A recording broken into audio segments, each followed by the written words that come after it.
الحمد لله وكفى وسلام على عباده الذين اصطفى أما بعد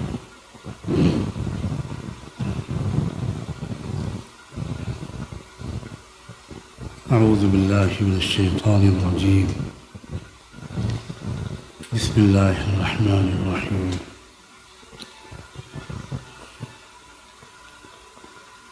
يمحو الله ما يشاء ويثبت وعنده الكتاب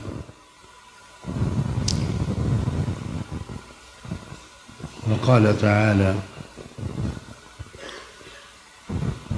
أما الزبد فيذهب جفاء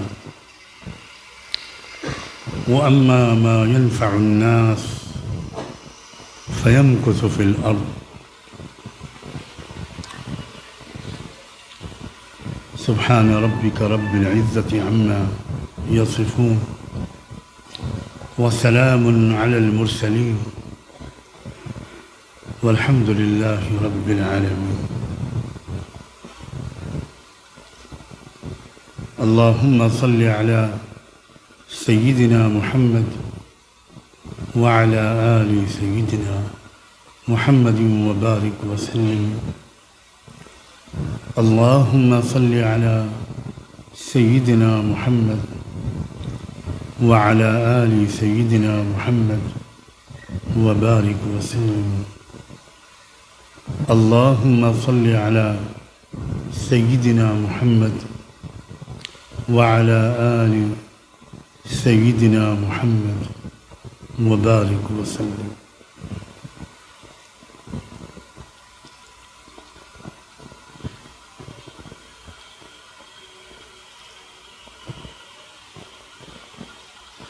ہر چیز میں تبدیلی کی خواہش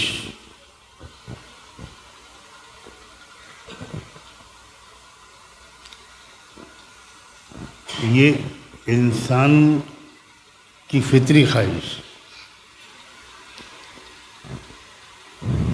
انسان کی طبیعت میں اللہ نے یہ خواہش رکھ دی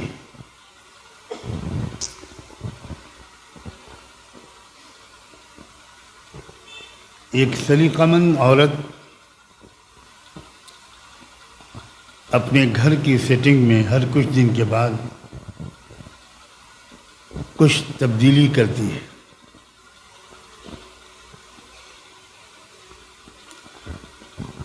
کمرے کی سیٹنگ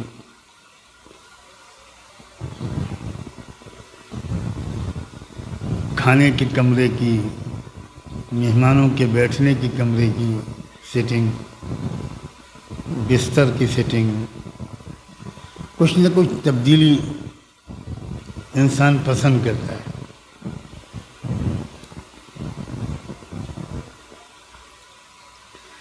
یہ بالکل انسان کی ایک فطری ضرورت یا فطری خواہش ہے اس کی پسند ہے اسی طرح دنیا جس تمدن کو زندگی کے جس طریقے کو ایک عرصے تک اپنائے رہتی ہے کچھ مدت کے بعد انہی انسانوں کے اندر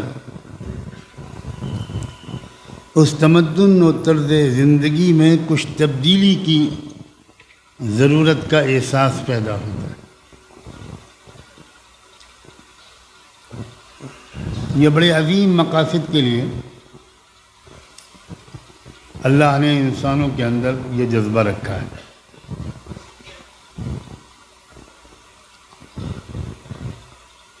ایک شعور اور ایک احساس ہے انسانوں کے اندر وہ کچھ میں کچھ کم اور کچھ میں زیادہ ہو سکتا ہے جیسے سارے انسان ایک سی ذہانت نہیں رکھتے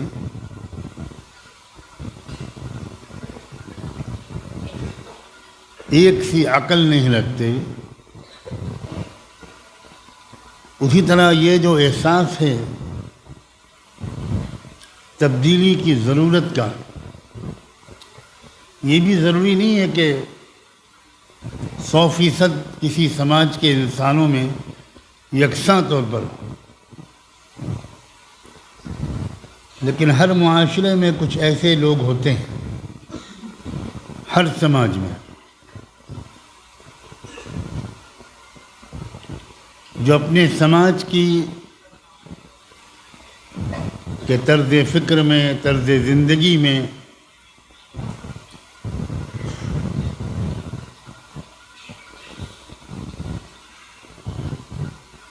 ایک تبدیلی کی ضرورت محسوس کرتے ہیں، ایک اصلاح کی ضرورت محسوس کرتے ہیں، ایک امپرومنٹ کی، کریکشن کی ضرورت محسوس کرتے ہیں۔ یہ بالکل فطری بات ہے۔ کوئی سماج کبھی بھی ایسے انسانوں سے خالی نہیں ہوتا۔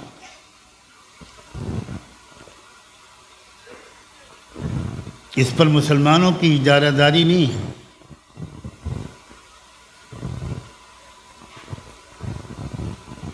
یہ بات میں بہت ضروری سمجھ کر کہہ رہا ہوں۔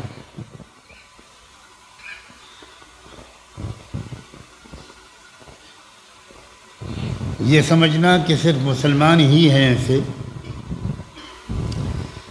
جو اپنے معاشرے کی اصلاح کی ضرورت محسوس کرتے ہیں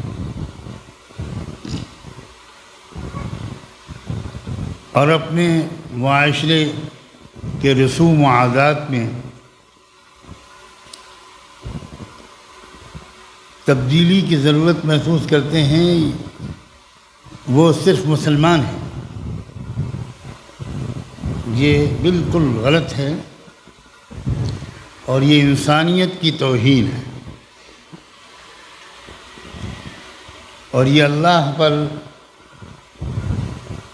انجانے میں ایک بہت سنگین الزام ہے۔ ایسا بالکل نہیں ہے۔ یہ تبدیلی کی ضرورت کا احساس ہر انسان کے اندر اللہ نے اس کی فطرت میں رکھا ہے، اور اگر ایسا نہ ہوتا تو ہر انسان سے کچھ تبدیلی کا مطالبہ اللہ نہ کرتا۔ لا یکلف اللہ نفسا الا وسعها۔ جس چیز کی صلاحیت کسی انسان کے اندر نہیں ہے، اللہ اس چیز کا مطالبہ ہرگز نہیں کرتا۔ انسانی تاریخ میں تبدیلیوں کے کئی بڑے بڑے موڑ آئے۔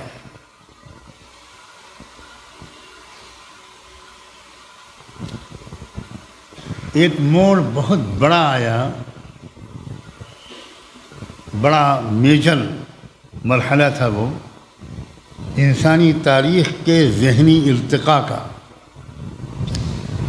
تہذیبی ترقی کا، عقلی ترقی کا، تمدنی ترقی کا۔ اس بہت بڑے موڑ کو انسانی دنیا میں لانے والے شخص کا نام حضرت ابراہیم علیہ السلام۔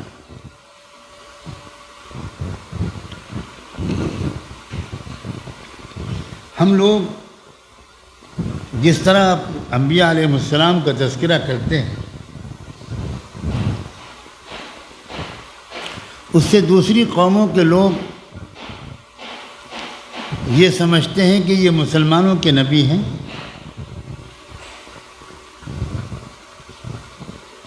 اگر آپ غور کریں، خاص طور پر میں نوجوانوں سے، طلباء سے اور علماء سے کہتا ہوں کہ میں جس طرح کے الفاظ استعمال کرنے کی کوشش کرتا ہوں وہ تھوڑے مختلف ہوتے ہیں، مگر اس کو غور سے سنا کریں۔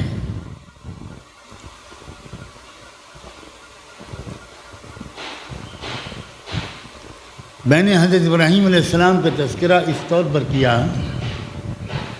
کہ انسانی تاریخ میں، انسانی تمدن میں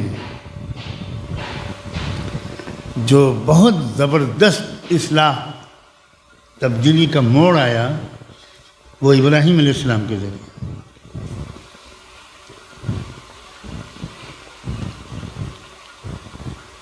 حضرت ابراہیم علیہ السلام صرف مسلمانوں کے محسن نہیں ہیں، حضرت ابراہیم علیہ السلام پوری انسانی برادری کے عظیم ترین محسنوں میں سے۔ انی جاعلک للناس اماما،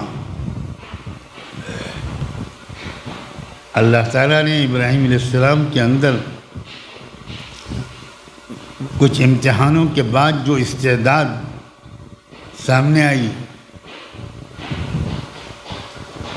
وَإِذِ ابْتَلَىٰ إِبْرَاهِيمَ رَبُّهُ بِكَلِمَاتٍ فَأَتَمَّهُنَّ قَالَ إِنِّي جَاعِلُكَ لِلنَّاسِ إِمَامًا۔ تب اللہ نے ان سے فرمایا کہ بس ابراہیم، اب میں تم کو پوری انسانیت کے لیے امام بنا رہا ہوں، مسلمانوں کے لیے نہیں۔ یہ تو احسان محمد الرسول اللہ کا ہے صلی اللہ علیہ وآلہ وسلم، یہ تو احسان قرآن کا ہے کہ آپ نے پچھلے دور کے تمام عظیم محسنوں کو یاد رکھا، یاد دلایا، سارا کریڈٹ اپنے ہی کو نہیں دیا۔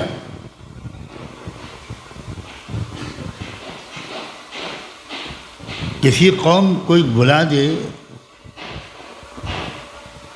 تو یہ اس کا کام ہے۔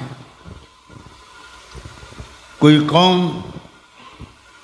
صرف اپنے ملک کی سرحدوں کے اندر آئے ہوئے مصلحین کو، ریفارمرز کو، رشیوں منیوں کو یاد رکھے اور اس ملک کی سرحدوں کے باہر کوئی بڑے سے بڑا مصلح آیا ہو اس کو بھلا دے، اس کو یاد کرنا دیش کے ساتھ غداری سمجھے، تو یہ ایک انتہائی تنگ ذہنیت کی علامت ہے، بہت ہی محدود ذہنیت۔ جیسے سنا ہے کچھ عورتیں ایسی ہوتی ہیں کہ سسرال جانے کے بعد وہاں کے دادا، نانا، پردادا، پچھلے بزرگوں کی تعریفیں جب سنتی ہیں تو ان کو اچھا نہیں لگتا، اور پھر وہ اپنے دادا، پرنانا، پردادا یہ سچی جھوٹی کہانیاں سنانی شروع کرتی۔ تو اگر کسی ملک میں اگر یہ جلن کا احساس، یہ حسد، یہ احساس کمتری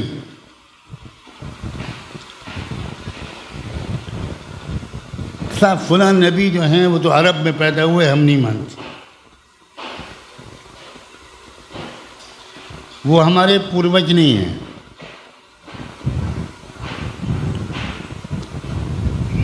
تو بھائی اب اللہ کا شکر ہے، اور یہ ہمارا کمال نہیں ہے، یہ قرآن کا کمال ہے، رحمت للعالمین کا کمال ہے کہ پوری دنیا میں جو آئے مصلحین، تبدیلی لانے والے، انسانی تمدن کو ترقی کی نئی منزلوں سے آشنا کرانے والے صلاۃ و سلام ہو محمد الرسول اللہ پر کہ انہوں نے ان سب کی عظمت و احترام سے ہمارے دلوں کو بھر دیا۔ انہوں نے کبھی دعویٰ نہیں کیا کہ میں پہلا اور آخری ہوں۔ قرآن نے کبھی نہیں کہا کہ میں پہلی کتاب ہوں، کبھی نہیں کہا کہ نبی صرف عرب میں آئے۔ تو تبدیلی کا جو بہت بڑا موڑ آیا ہے، بڑا جمپ لگائی ہے انسانی تمدن نے، آہستہ آہستہ ایک مرحلے تک پہنچنے کے بعد وہ حضرت ابراہیم علیہ السلام کا ذریعہ۔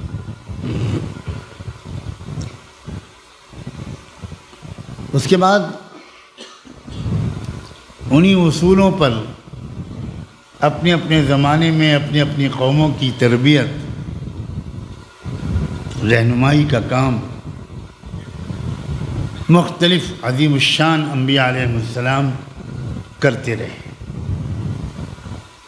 الگ الگ علاقوں میں، الگ الگ زمانوں میں۔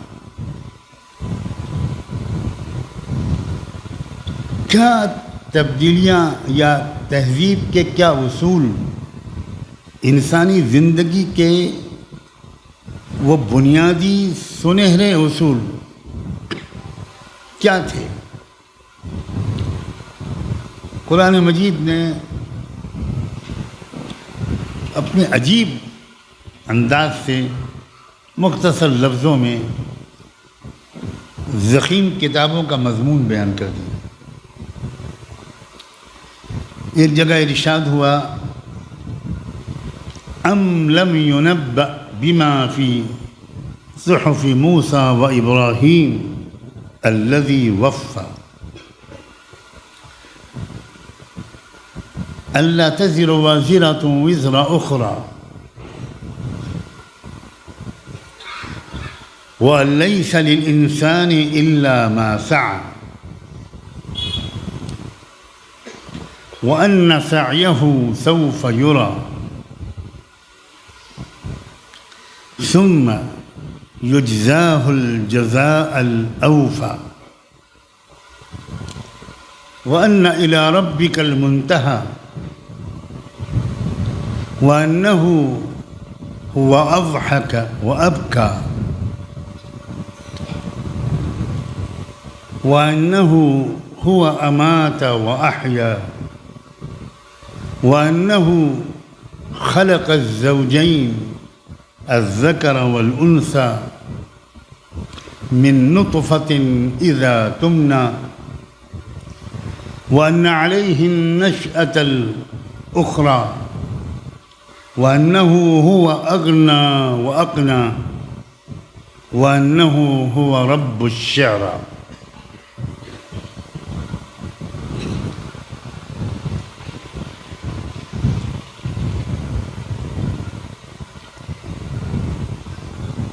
ابراہیم علیہ السلام نے انسانیت کو کون سے بڑے بڑے سبق سکھائے، کیسے انسان کو اپنی عظمت کا، اپنے ایک ایک کام کی اہمیت کا احساس دلایا۔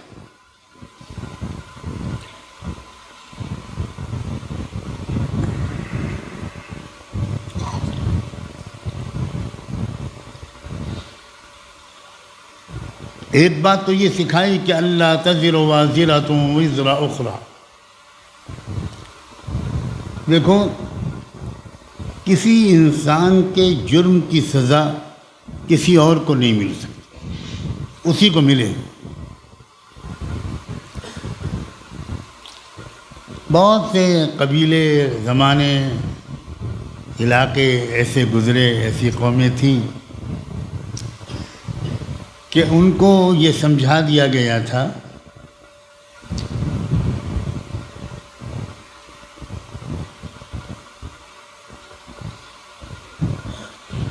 کہ بھائی دیکھو، اگر ذرا فلاں ذات کے لوگ اگر کوئی جرم کریں گے تو سزا ان کو نہیں دی جا سکتی،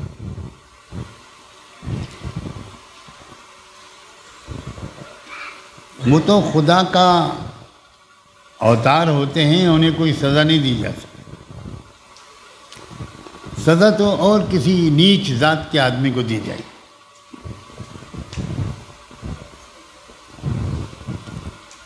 کہیں اسی کو کچھ دوسرے انداز سے کہا گیا کہ تم اگر کوئی پاپ کرو گے تو اگلے جنم میں تم جانور کی شکل میں پیدا ہو سکتے ہو،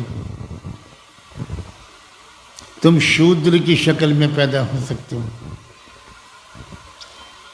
اور جن کو غلام بنایا، ذلیل کیا،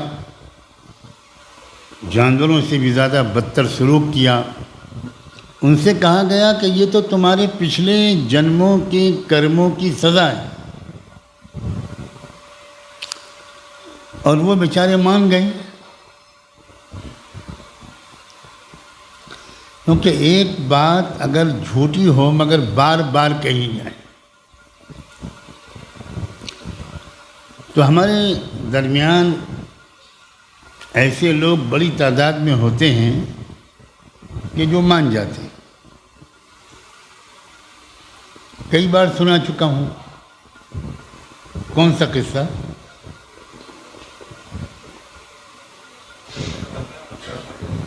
سب باقی چیزیں یاد نہیں رہتی لوگوں کو، بکرا کتا یاد ہے. واہ بھائی واہ.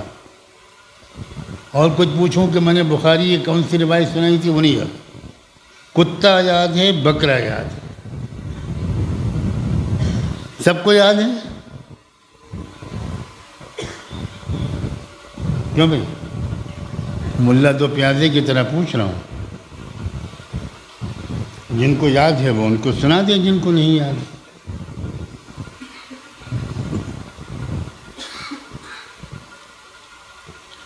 ایک مولانا صاحب بکرا لے کے نکلے، بڑے خوش کہ اللہ جزائے خیر دے اس مرید کو، اور مزید اس نیکی کی ہر جمعے کو توفیق دے. آج بریانی بھی ملے گی، کباب بھی ملیں گے، قورمہ بھی ملے گا، کلیجی گردے بھی ملیں گے. مگر ان کے جو شاگرد تھے وہ تم سب کی طرح چالاک تھے. انہوں نے سوچا کہ آج اچھا موقع ہے. تھوڑے تھوڑے فاصلے پر، وہ کہتے ہیں نا سوشل ڈسٹینسنگ،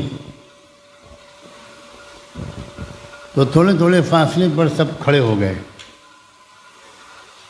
مولانا صاحب بہت خوش بریانی کی خوشبو سونگھتے ہوئے بکرے کو لے کر گھر کی طرف چل رہے تھے، تو راستے میں ان کو دارالعلوم امام ربانی کا ایک طالب علم ملا. انہوں نے کہا السلام علیکم. جی وعلیکم السلام. حضرت آپ کسی ضرورت سے لے جا رہے ہیں اس کو؟ ان کا بکرا ہے. بھائی کیوں نہیں لے جا؟ ارے کتا ہے حضرت، بکرا نہیں ہے. انہوں نے کہا کہ تیرا دماغ خراب، پڑھنے میں تو پہلے ہی بالکل گھٹل تھا، آج تو اندھا بھی ہو گیا. سر سے پیر تک بکرا ہے یہ. ان کا اللہ کی قسم، آپ کی قسم، اماں جان کی قسم، یہ بکرا نہیں کتا ہے، باقی آپ جیسا جانیں. تو انہوں نے ڈانٹ دیا اس کو. ڈر گئے، بے تحصیب ڈانٹے ہی ہیں، کہیں مرغا نہ بنا دے. دوسرا ملا، زیادہ سینئر تھا. اس نے بڑا جھک کر حیدرآبادی سلام کیا کہ السلام علیکم قبلہ، کیسے مزاج ہیں، جان و دل فرش راہ. حضرت یہ کتا آپ لے گئے؟ انہوں نے کہا یہ سب بدماش ہو گئی. وہ کم بخت ایک تو نالائق تھا ہی، یہ بھی کہہ رہا ہے کتا. ارے گدھے، کتا نہیں ہے، بکرا ہے بکرا.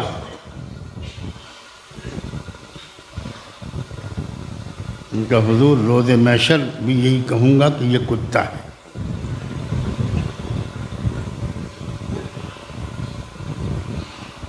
اب روز محشر کا نام سن کے ڈر گئے، کہنے کہ نہیں بکرا، چلو ہٹ۔ وہ پلاننگ تھی وہ بھی ہٹ گیا اور آگے بڑھا۔ تیسرے نے تو بالکل قدم بوسی کر دی، حضرت یہ آپ ہم کو بتاتے، ہم پہنچا دیتے، آپ کے ساتھ یہ کتا نہیں اچھا لگ رہا۔ اب وہ چک رہا ہے کہ یہ کیا معاملہ ہے بھائی۔ انہوں نے بہرحال اس کو بھی ڈانٹ کے بھگا دیا کہ کمبخت یہ کتا نہیں بکرا ہے، وہ بھی چلا گیا۔ چوتھے نے آ کے رسی پکڑ لی، اس نے کہا کہ حضرت کیا قیامت قریب ہے؟ کیوں؟ ہم کہا آپ جیسے پاک لوگ کتا لے جانے لگے تو اس کا مطلب یہ ہے کہ قیامت قریب ہے۔ اب وہ گھبرائے کہ بھائی روز محشر قیامت یہ کیا مصیبت ہے بھائی، سب ایک ہی بات کہہ رہے ہیں۔ پھر سمجھانے کی کوشش کی، ان کا حضرت مر جاؤں گا مر ڈالوں گا، یہ نہیں مانوں گا کہ یہ بکرا ہے۔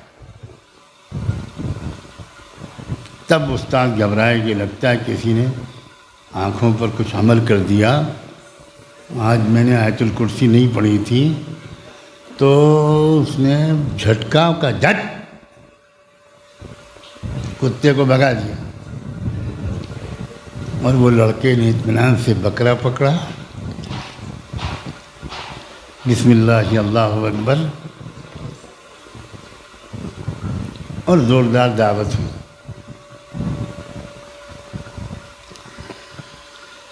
ایک جھوٹی بات بار بار کہی جائے تو کس طرح لوگوں کو یقین آ جاتا۔ جب ایک بالکل جھوٹی بات بار بار کہی گئی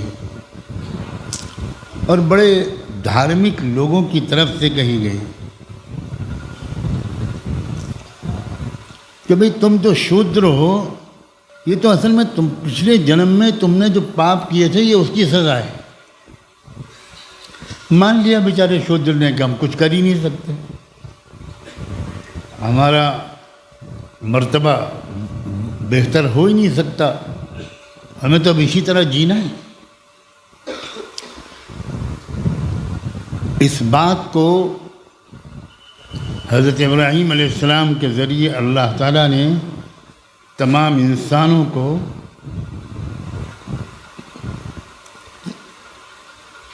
یقین دلا کر دور کر کیا، اللہ تزر وازرۃ وزر اخری، کوئی دوسرا کسی کے پاپ کا بوجھ نہیں اٹھائے گا۔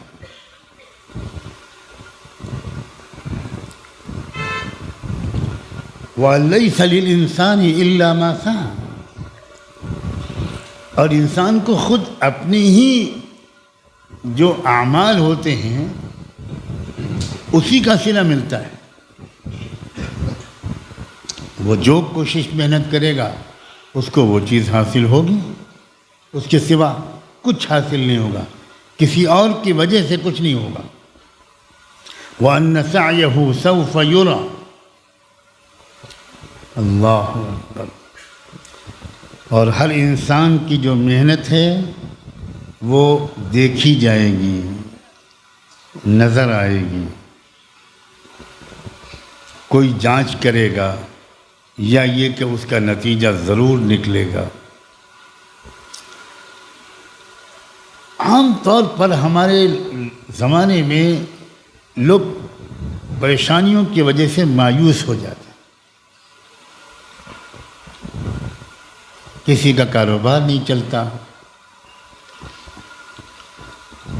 کسی کی بیٹیوں کے اچھے رشتے نہیں آ پاتے، کوئی رکاوٹ ہو جاتی ہے، کوئی بیماری میں مبتلا ہو جاتا ہے،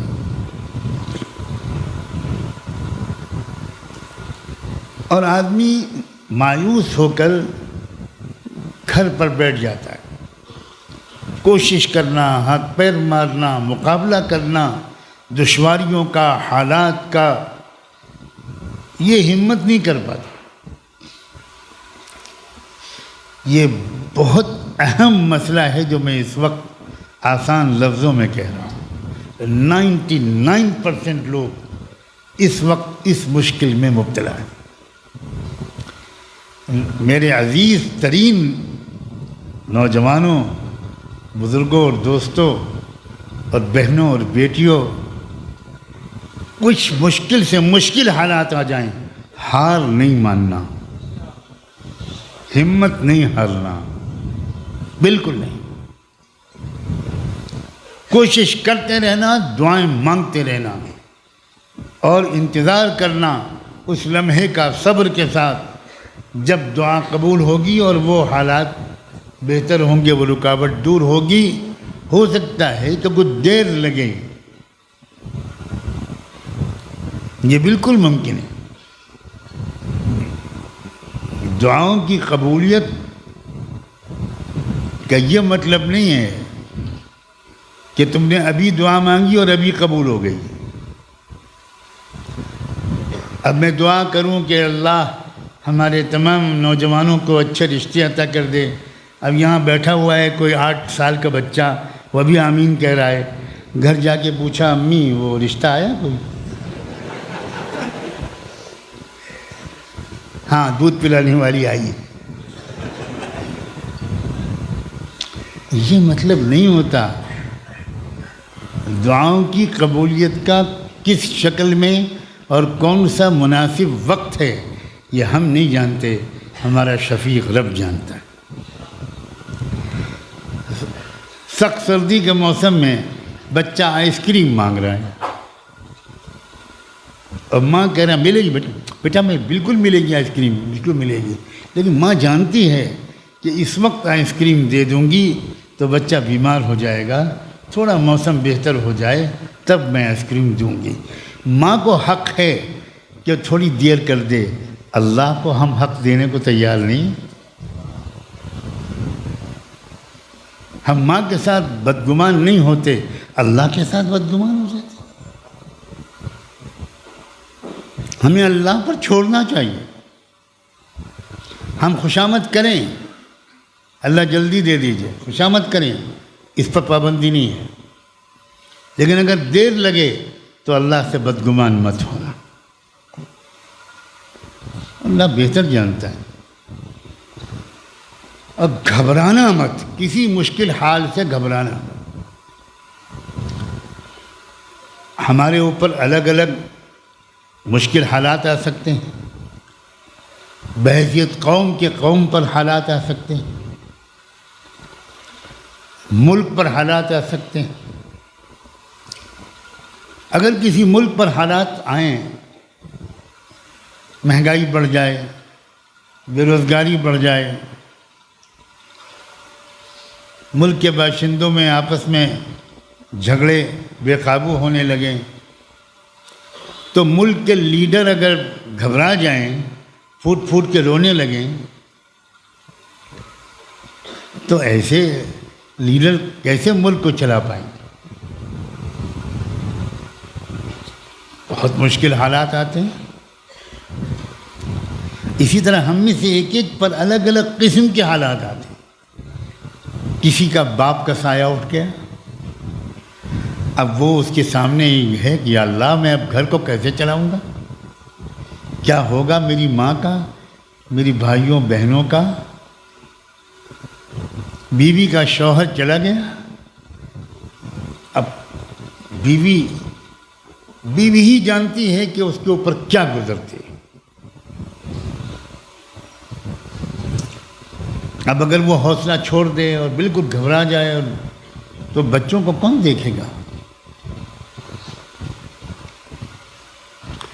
ایک قانون اللہ نے بنایا، کوشش کرتے رہنا اور یاد رکھنا کوشش کا نتیجہ ضرور نکلے گا۔ لیکن ایک بات ہے، اللہ تعالیٰ نے لفظ کیا بولا؟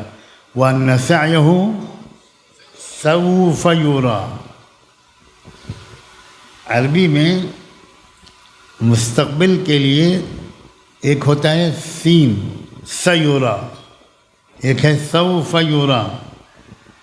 سوف کا مطلب ہوتا ہے یہ ضروری نہیں کہ فوراً، ہو سکتا ہے کچھ دیر کے بعد، تو اللہ نے یہاں پر جہاں یہ بات بیان کی کہ تم جو کوشش کرو گے اس کا پھل ضرور نکلے گا، وہاں لفظ بولا سوفا، اس کا مطلب ہے ہو سکتا ہے تھوڑی دیر کے بعد نکلے۔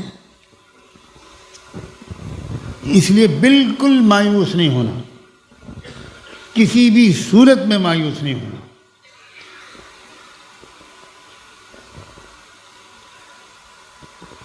عجیب، میں کن لفظوں میں بیان کروں، انسان کے باہر کے حالات اس کی اندر کی قوت ارادی اور اندر کی جو کیفیت ہے اس کا انعکاس ہوتے ہیں۔ میں جانتا ہوں کہ یہ سمجھنا مشکل ہوگا، کچھ لوگوں کی سمجھ میں آ جائے گا۔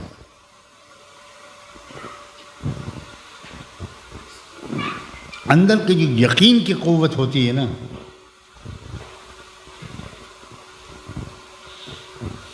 یہ باہر اس کے نتیجے نکلتے ہیں، اس کی شعائیں پھوٹتی ہیں، سامنے والے پر اس کا اثر پڑتا ہے،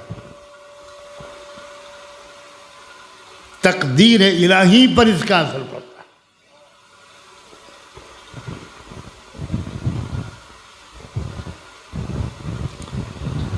اس لیے سب سے مضبوط طاقت انسان کی اس کے دل کا اطمینان و یقین ہے، امید کا غلبہ ہے، مثبت سوچ ہے، اور یہ چیز جو حاصل ہوتی ہے یہ اللہ کی ذات پر یقین سے حاصل، اللہ کی پہچان، اس کی طاقت کی پہچان، اس کی قدرت کی پہچان، اس پر نظر رکھنے کی عادت، اسباب سے متاثر نہ ہونا۔ ہزار مخالف اسباب ہوں مگر ان مخالف اسباب کے درمیان گھرے ہوئے انسان کی اگر توجہ اسباب سے زیادہ اللہ کی طرف اگر رہی، مستقل یا اکثر طور پر، تو امید رکھو، یقین رکھو، تم غالب آ جاؤ۔ وَأَنْتُمُ الْأَعْلَوْنَ إِن كُنتُم مُؤْمِنِينَ۔ تو یقین کی جو قوت ہے اللہ پر یقین کی، یہ انسان کو پر امید رکھتی ہے، مایوس نہیں ہونے دیتی، اور یقین کی قوت کے آزمانے کے لیے پریشانیاں آنا ضروری ہے۔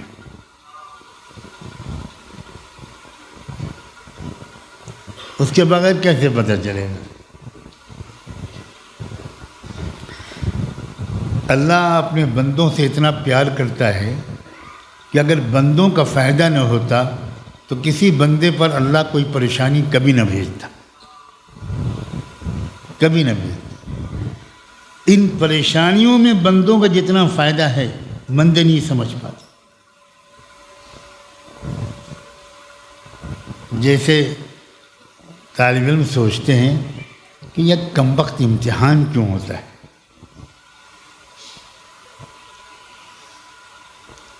ہمارے استاد تو بہت صاحب نظر ہیں، وہ ہمیں دیکھ کر پہچان لیں کہ ہم اپنے وقت کے غزالی بننے والے ہیں، کاہے کو امتحان لیتے ہیں ہمیں؟ اتنا رٹو، اتنا یاد کرو، اتنا لکھو۔ حالانکہ ساری ترقیاں امتحانوں سے ہوتی ہیں،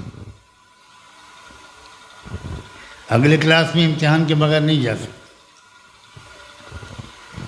تو اس کائنات میں آزمائشیں ترقیوں کا سبب بنتی ہیں اس دنیا میں، بس وہ آزمائشیں ہوں، اللہ کی طرف سے سزا نہ ہو۔ طائف میں کیا گزری تھی اللہ کے محبوب پر، کیا ہوا تھا طائف میں، اس پر آپ نے کیا کہا تھا اللہ سے؟ إِن لَّمْ يَكُنْ هَذَا عَنْ سَخَطٍ مِّنْكَ فَلَا أُبَالِي۔ اللہ یہ اگر آپ کی طرف سے غصہ نہیں ہے مجھ پر، یہ آپ کی مجھ سے ناراضگی کی وجہ سے نہیں ہے، تو اللہ مجھے سب منظور ہے۔ بس آزمائشوں سے نہیں گھبرانا، ڈر یہ ضرور پیدا ہونا چاہیے کہ کہیں یہ آزمائشوں کی صورت ہم سمجھ رہے ہیں اور ہو یہ اللہ کا غصہ۔ تب مصیبت ہے، اگر اللہ کی ناراضگی ہو۔ وَأَنَّ سَعْيَهُ سَوْفَ يُرَى، اور پھر وَأَنْ ثُمَّ يُجْزَاهُ الْجَزَاءَ الْأَوْفَى۔ اللہ اکبر، بندے تو کوشش کر، تیری امید سے زیادہ بھرپور انعام تجھے ملے گا۔ الاوفا، سوچ بھی نہیں سکتے تم اللہ سے خالی مغفرت مانگ رہے ہوں گے اور اللہ تم کو جنت الفردوس میں پہنچا دے۔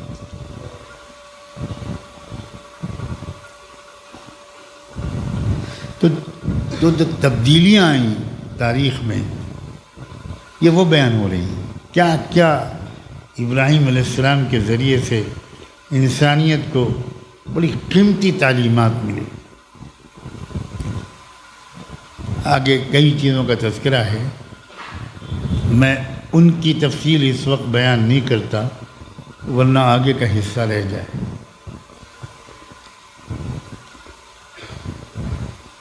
بڑی تبدیلیاں آئیں حضرت موسیٰ علیہ السلام کے ذریعے، بڑی زبردست تبدیلیاں آئیں حضرت عیسیٰ علیہ السلام کے ذریعے، اس سے پہلے بڑی زبردست تبدیلیاں آئیں حضرت یوسف علیہ السلام کے ذریعے۔ اس کے بعد انسانی تمدن میں، انسانی طرز زندگی میں ایک بہت ہی ہمگیر تبدیلی، ایک کمپلیٹ اور کمپریہنسو تبدیلی جو آئی، وہ آئی سیدنا محمد الرسول اللہ صلی اللہ علیہ وآلہ وسلم کے۔ دنیا کے لوگوں کی سوچ بدل گئی، کائنات کے بارے میں لوگوں کے نظریات بدل گئے، سورج، چاند، ستارے، ہوائیں، سمندر، زمین، آسمان، سب کے بارے میں لوگوں کے تصورات بدل گئے۔ اس دنیاوی زندگی کے بارے میں سوچنے کا طریقہ بدل گیا۔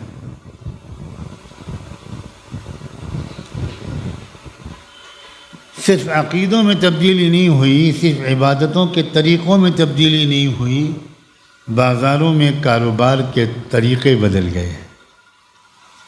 کیونکہ میں نے شروع سے جو بات کہی تھی یاد ہوگی کہ تبدیلی کی ضرورت کا احساس یہ انسان کی فطرت اور اس کے فطری شعور و احساس میں رکھ دیا گیا۔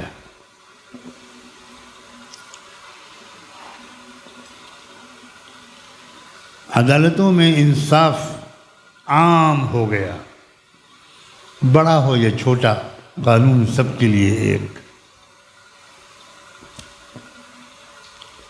حکومتوں کے مقصد بدل گئے، حکومتوں کے انداز بدل گئے۔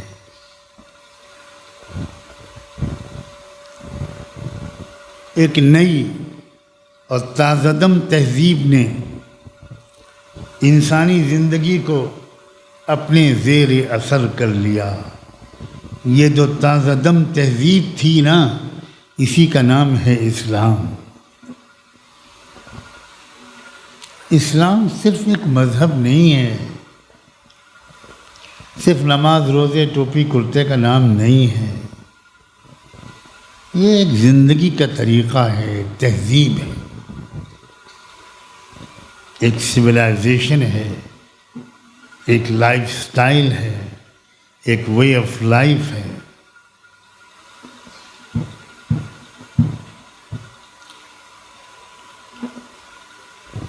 شرم و حیا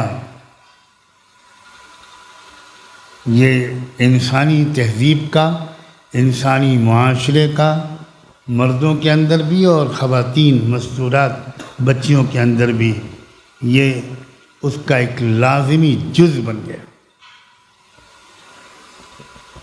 حیادار انسانی معاشرہ، حیادار نسوانی معاشرہ دنیا میں سج گیا، پاک دامنی پھیل گئی، صبر و برداشت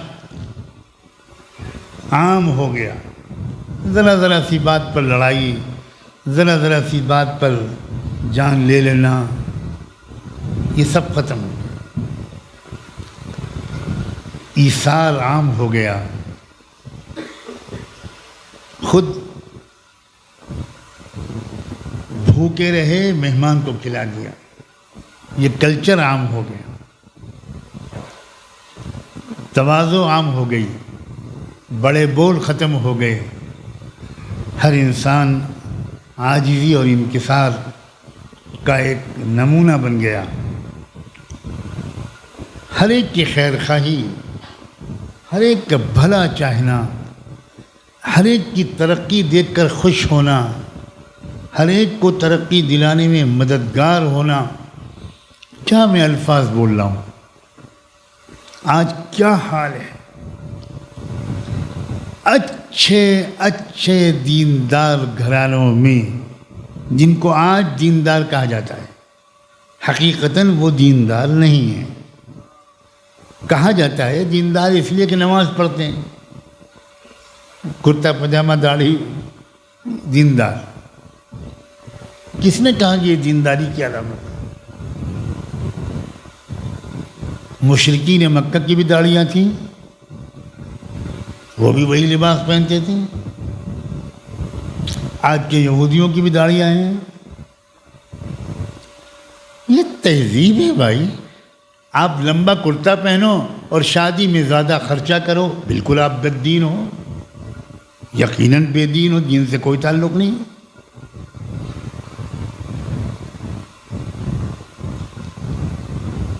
سادگی، غریبوں کا خیال، اپنے مال یا پیسے کا اس طرح استعمال کہ اس کا اچھا خاصا حصہ غربت اور جہالت دور کرنے میں خرچ ہو، الفاظ یاد رکھنا، اچھا خاصا حصہ، یہ 100% گمراہی ہے کہ ہم نے سال بھر کے گزرنے کے بعد بڑی بخیلی کے ساتھ 2.5% اپنی بچت کا نکال دیا اور ہم سمجھے کہ ہم دیندار ہو گئے، ہرگز بالکل غلط بات ہے، 100% غلط بات ہے،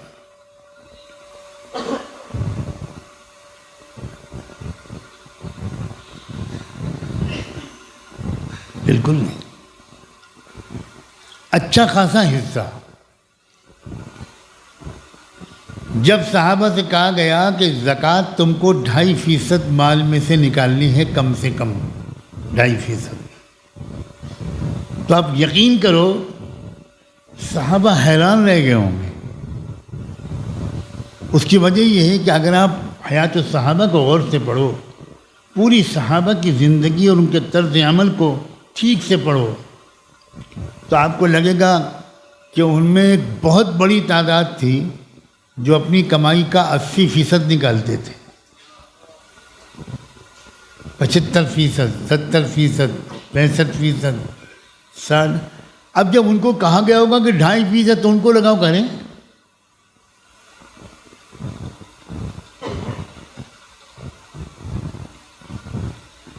تو 2.5% یہ وہ ہے جو اسلامی حکومت مار مار کے وصول کر سکتی ہے، یہ وہ ہے۔ اس کے علاوہ زیادہ سے زیادہ اپنی کمائی میں سے خرچ کرنا چاہیے، یہ اسلام ہے، یہ اسلامی تہذیب ہے۔ وَآتِ الْمَالَ عَلَى حُبِّهِ ذَوِي الْقُرْبَى وَالْيَتَامَى وَالْمَسَاكِينَ وَابْنَ السَّبِيلِ وَالسَّائِلِينَ وَفِي الرِّقَابِ وَأَقَامَ الصَّلَاةَ وَآتَى الزَّكَاةَ۔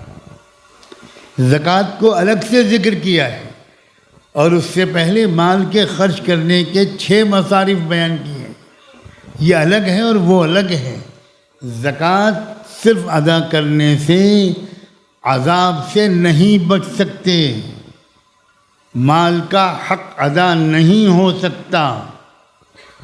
کن لفظوں میں کہوں میں؟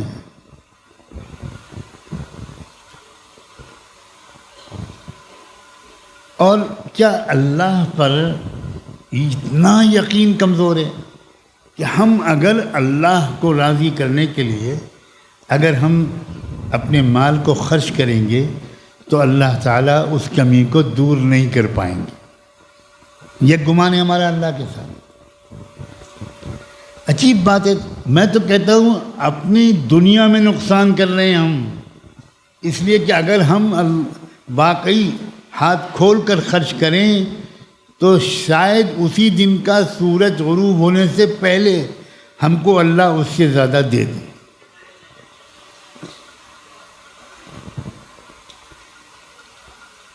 ہر انسان کے جو اچھے لوگ موجود ہیں، تجربے ہوں گے، اپنا تجربہ سناتے ہوئے بہت ڈر لگتا ہے۔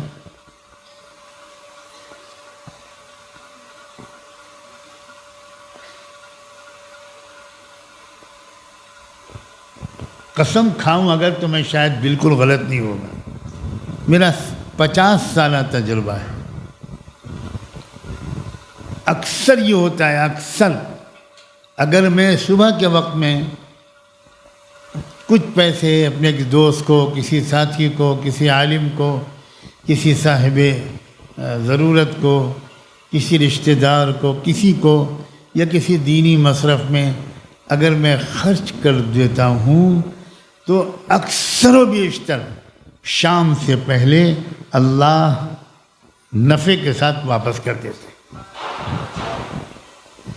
مگر ہم لوگ عجیب ہیں، چھوٹا بچہ ہے نا، ننھا منا بچہ، آپ اس کے لیے سفر میں گئے تھے تو تمام تر کنجوسی کے باوجود اپنے بچے کے لیے مٹھائی کا ڈبہ لے کر آئے۔ بچہ گھر میں آ کر لپٹ گیا، خوب پیار کیا، آپ خوش ہوئے، آپ کی آنکھیں ٹھنڈی ہوئیں، اور بچے نے پوچھا ابا مٹھائی؟ وہ بھی تو آپ ہی کا بیٹا ہے نا، وہ جانتا ہے کہ دیر ہو گئی نا تو نقصان ہو جائے گا۔ ابا بڑے صاحب ذوق ہیں، تو پھر اس نے، آپ نے مجبور ہو گیا، آپ نے ڈبہ نکالا، اس کو دیا، بڑا خوش ہوا وہ، اور چھپا کے وہ کمرے میں گھس گیا، کمرہ بند کیا، ڈبہ کھولا اور اس میں سے لڈو نکال کے کھایا۔ اس کے بعد آیا باہر خوش خوش۔ اب آپ نے اس سے لڈو مانگا، بیٹا ایک ہم کو دے دو۔ کہتے نہیں، میلہ ہے، میلہ، یہ میلہ ہے، وہ نہیں دیتا۔ آپ بہت خوش آمدید بیٹا، ایک دے، ایک دے، اچھا آدھا دے۔ تو وہ اپنے چھوٹے سے ناخن سے لڈو کی ایک نکتی توڑتا ہے اور حاتم طائی کی قبر پر لات مارتے ہوئے وہ آپ کو ایک نکتی عطا کرتا ہے، اور آپ اس نکتی کو یہ کہتے ہیں شاباش، بہت بہت شکریہ، تھینک یو ویری مچ، اور آپ پورے گھر کو دکھاتے ہیں میرے بچے نے مجھ کو لڈو دیا۔ اتنا لڈو کہ چڑیا کی چونچ میں بھی نہیں آئے گا۔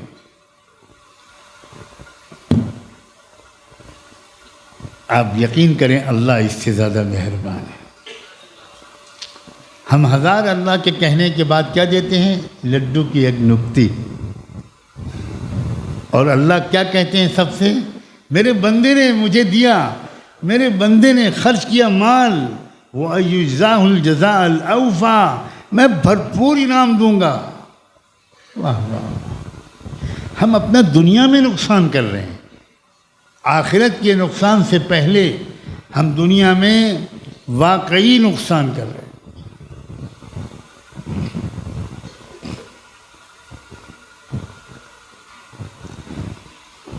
اگر آخرت کے لیے نہیں کر پا رہے تو اللہ نہ کرے دنیا ہی کے لیے کریں۔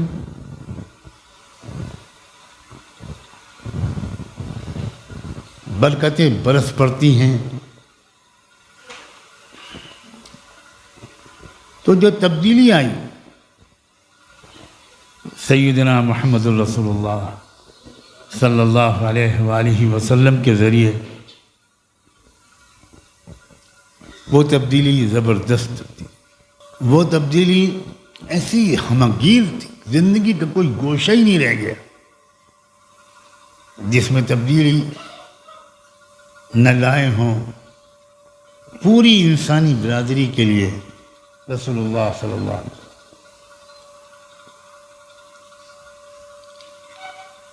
مزدوروں کی زندگی کا معیار بدل گیا. مزدوروں کسانوں کی عزت بدل گئی. کمزوروں کو سر اٹھا کر چلنے کا موقع مل گیا. قیدیوں کی زندگی کا معیار بدل گیا. قیدیوں کا احترام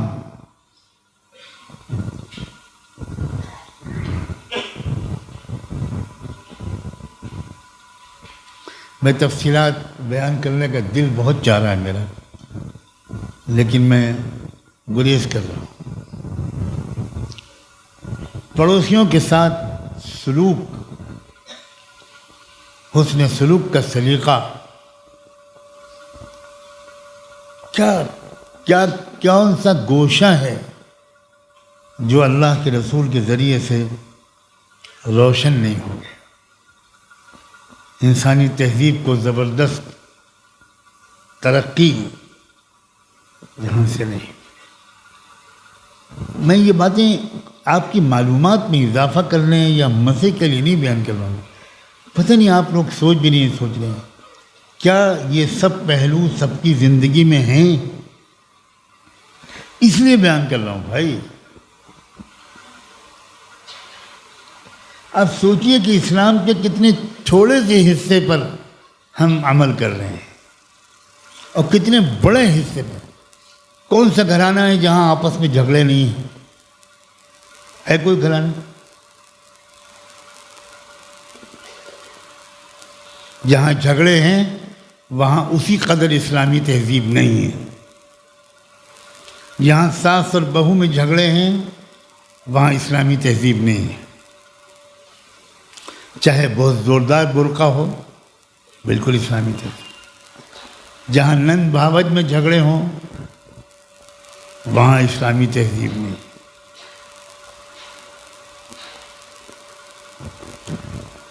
جہاں دیورانی جیٹھانی میں جھگڑے ہوں وہاں اسلامی تہذیب نہیں.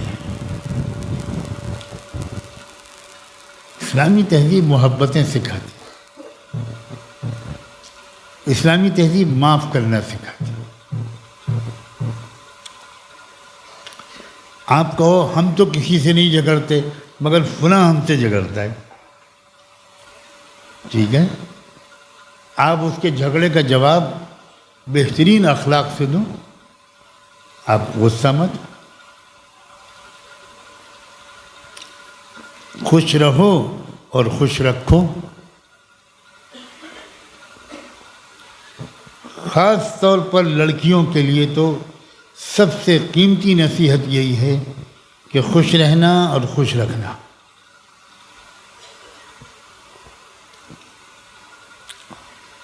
پھر حضور اکرم صلی اللہ علیہ وسلم کے ذریعے جو 4 بہت بڑی تبدیلیاں ہیں، میں کئی چیزوں کو چھوڑ کر ان کو بیان کر رہا ہوں.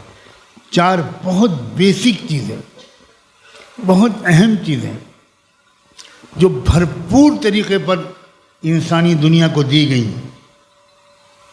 ایک یہ کہ عبادت کے لائق صرف ایک رب ہے.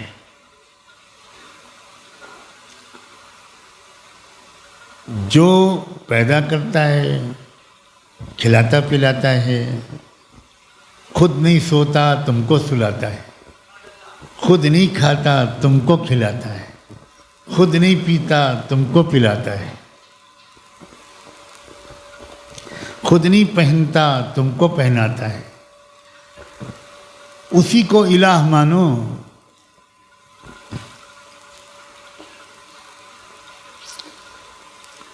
جن خداؤں کو تم کو خود کپڑے پہنانے پڑیں وہ کیسے خدا ہیں بھائی؟ بہت بڑا جو سبق ملا اور ایک تبدیلی دنیا کے اندر آئی وہ یہ ہے کہ الہ ایک ہے، لا الہ الا اللہ۔ اور جو انسان دل سے یہ مان لیتا ہے کہ لا الہ الا اللہ، وہ اس ایک کے سوا کسی کے سامنے جھکتا نہیں، اس لیے کہ اس نے الہ جو ہے وہ الہ سمجھ کر مانا ہے۔ جب عزت اسی کے ہاتھ میں، ذلت اسی کے ہاتھ میں، زندگی اسی کے ہاتھ میں، موت اسی کے ہاتھ میں، روزی اسی کے ہاتھ، سب کچھ اس کے ہاتھ میں ہے، تو پھر میں کسی اور کے سامنے کیوں جھکوں؟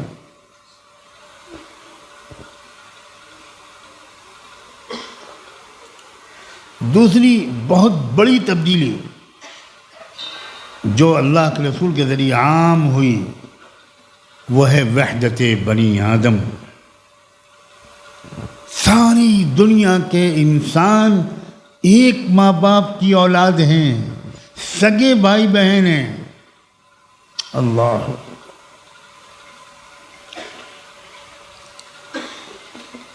یہ جو آج کل ایک عجیب جملہ بولا جاتا ہے راشٹرواد، بڑے فخر سے، کیا مطلب؟ ایک سرحد کے اندر جتنے لوگ ہیں وہ ہمارے ہیں اور باقی سب ہمارے دشمن ہیں۔ اس سوچ کو درست کیا محمد رسول اللہ۔ کلکم من آدم و آدم من تراب، تم سب ایک ماں باپ کے اولاد، ایک مدینے میں پیدا ہونے والا شخص اور ایک ایودھیا میں پیدا ہونے والا شخص، دونوں بھائی بھائی۔ ایک مکے میں پیدا ہونے والا شخص، ایک کاشی اور متھرا میں پیدا ہونے والا شخص، بھائی بھائی۔ ایک عربی بولنے والا انسان اور ایک سنسکرت بولنے والا انسان، یہ بھائی بھائی، ایک ماں باپ کی اولاد۔ اس سے ایک عالمی کنبہ بنا تھا، پوری دنیا ایک خاندان بن گئی تھی۔ آج قومیت کے انداز نے جو ٹکڑوں میں بانٹا ہے، اس یورپ نے ہر علاقے کے اندر یہ مزاج بنایا گیا، نصاب تعلیم کے ذریعے، فلمی گانوں کے ذریعے، قومی گانوں کے ذریعے، گیت کے ذریعے، ہر نیتا کی تقریر کے ذریعے، کہ ذہن یہ بن گیا کہ اس ملک کے، ہمارے ملک کے جتنے انسان ہیں، اور ان میں بھی انسانوں میں بھی تفریق ہے، بس ہم ان کے خیر خواہ ہیں، ہمارا بقیہ سے کوئی رشتہ نہیں۔ اب سوچو، عالمی امن کے لیے یہ زیادہ مفید ہے یا عالمی امن اور وشو شانتی کے لیے وہ زیادہ مفید ہے جو سکھایا محمد الرسول اللہ نے کہ تم سب ایک پریوار ہو، ایک خاندان ہو تم۔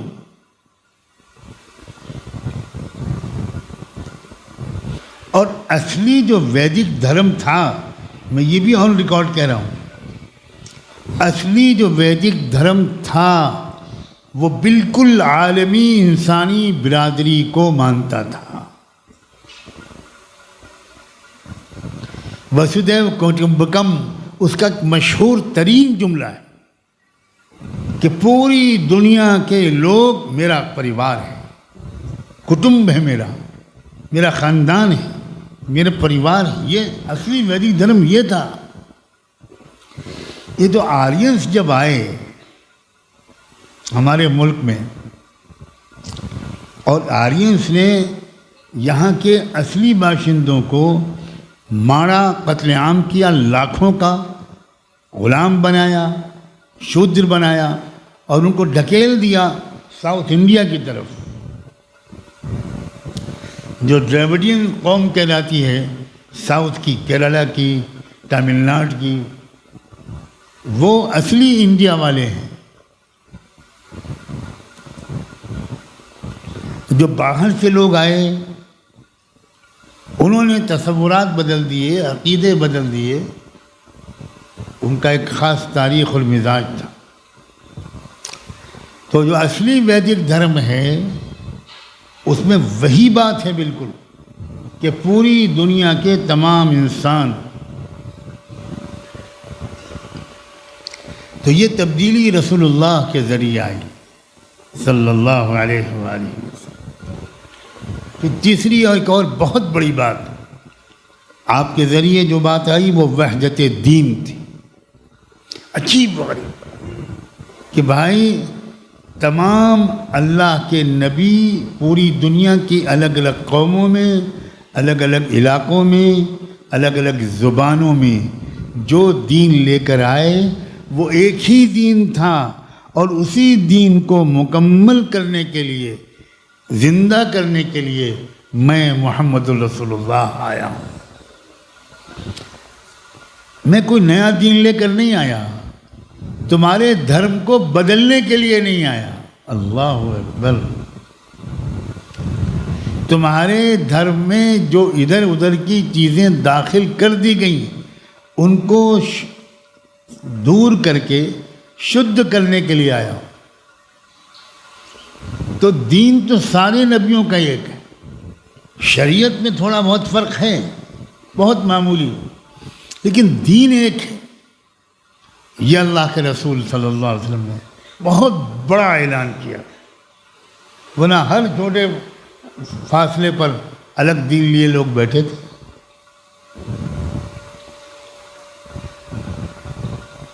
چوتھی چیز وحدت دین اور دنیا، یہ بہت انقلابی بات ہے جو اللہ کے رسول کے ذریعے آئی تبدیلی، وہ یہ کہ دین اور دنیا کو الگ مت سمجھو۔ تم دنیا کے جتنے کام کرو صحیح طریقے اور نیت کے ساتھ کرو گے وہی دین بن جائے گا۔ یہ تو عجیب و غریب تعلیم ہے، یہ ہے ہی نہیں کہ یہ دین الگ ہے اور دنیا الگ ہے۔ دکان پر تم بیٹھے ہو یہ بھی دین ہے، اور مسجد میں جا رہے ہو یہ بھی دین ہے، کھیت میں کام کر رہے ہو، مزدوری کر رہے ہو، کاروبار کر رہے ہو، دفتر میں بیٹھے ہو، دین ہے یہ تو کوئی سوچ بھی نہیں سکتا تھا۔ خود مسلمانوں کی زندگی سے ایک کام نکل گیا۔ شادی بیاہ، بچی کا نکاح کرانا، رخصت کرنا، یہ سب دین ہے۔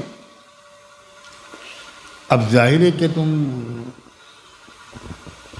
کوئی مسجد میں آؤ اور ڈھولک بجانے لگو، قوالی گانے لگو، موسیقی بجانے لگو، تو اللہ کرے کہ جلدی دماغ ٹھیک ہو جائے، ورنہ ہو سکتا ہے کہ اگلے قدم کے طور پر تمہاری بیماری اس طرح بڑھ جائے کہ کوئی تم کو سلام کرے اور تم اٹھا کے مارو اس کو۔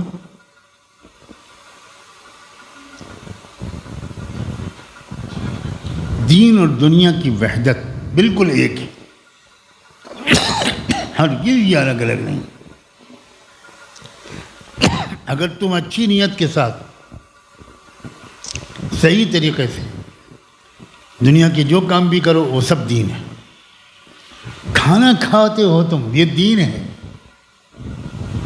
حج ہے، اللہ حضور نے کیا تک فرما دیا کہ تم اپنی بیوی کے منہ میں پیار سے کوئی لقمہ رکھو، یہ بھی عبادت و صدقہ ہے۔ جن لوگوں نے آج تک ایسا نہ کیا ہو اور ان کی عورتوں نے اب تک صبر کیا ہو، آج جلد جانے کے بعد پہلا کام یہی کریں۔ لوگ مسکرا رہے ہیں اور اس سے لگ رہا ہے کہ ان کا پکا ارادہ بن گیا۔ پورے بیان میں اسی چیز پر عمل کرے نہ کرے، اس پر ضرور عمل کریں۔ چلو اسی پہ کرو، تمہارے گھر میں کچھ خوشیوں کا ماحول تو آئے، ورنہ تم جب گھر میں جاتے ہو تو بیوی بس یہی سوچتی ہے کہ کون سے تھانے میں FIR لکھاؤں. آ گئے جلاد.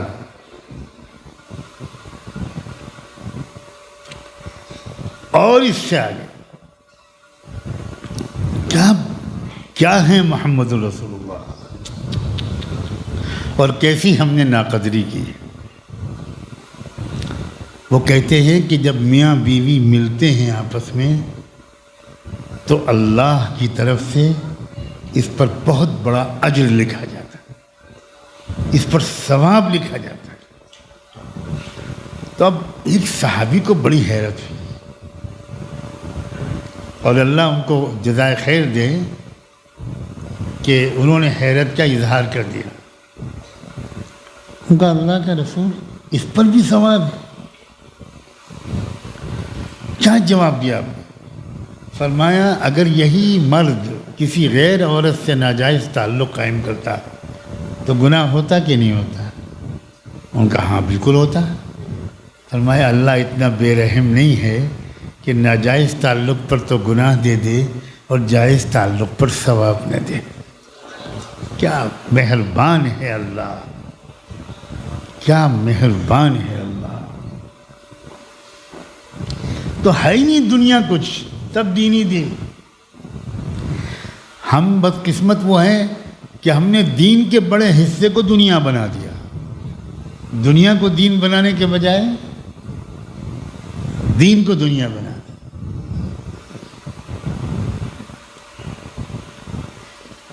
ایک اور بہت بڑی تبدیلی رحمت دو عالم صلی اللہ علیہ وآلہ وسلم کے ذریعے یہ آئی کہ ہر شخص کو یہ محسوس ہونے لگا، ہر شخص کا یہ حوصلہ بلند ہو گیا، ہر لڑکے کا، ہر لڑکی کا، ہر مرد اور عورت کا، کہ ہم بھی اپنے سماج میں کچھ تبدیلی لانے اور اپنے ماحول کی اصلاح کے لیے کچھ کر سکتے ہیں. پتہ نہیں تم لوگ قدر کر رہے ہو نہیں کر رہے ہو. یہ بات کوئی سوچ نہیں سکتا تھا پہلے، عام آدمی سوچ نہیں سکتا تھا. وہ پنڈت جی کے سوا کوئی پروچن نہیں کر سکتے، فلاں کے سوا کوئی کچھ نہیں کر سکتا. ہم تو پاپی، ہم لوہار، ہم سونار، ہم بڑھئی، ہم بیوپاری، ہم کسان، ہم مزدور، ہم عورت، ہم لڑکی. یہ خیال تھا. محمد رسول اللہ نے کہا تم میں سے ایک اپنے سماج میں کو بہتر بنا سکتا ہے. ہر ایک کی ہمت افزائی کی، ہر ایک کو ایلیویٹ کیا، ہر ایک کو انکریج کیا، ہر ایک کے مقام کو کہاں پہنچا دیا. اللہ اکبر. جو دھرم کے ٹھیکیدار ہوا کرتے تھے، ٹھیکیداری چھین لی آپ نے ان کی. سب کچھ نہ کچھ حصہ لگاؤ، سب کا کچھ نہ کچھ کنٹریبیوشن ہو. ہر نوجوان، ہر اسٹوڈنٹ، ہر پروفیشنل، ہر انجینئر، ہر بزنس مین، ہر شخص کچھ نہ کچھ کرے. اس کو کہتے ہیں احساس ذمہ داری. ایک کلیکٹیو سینس آف کلیکٹیو، جو معاشرے کی ایک اجتماعی ترقی کی فکر ہوتی ہے سب کو.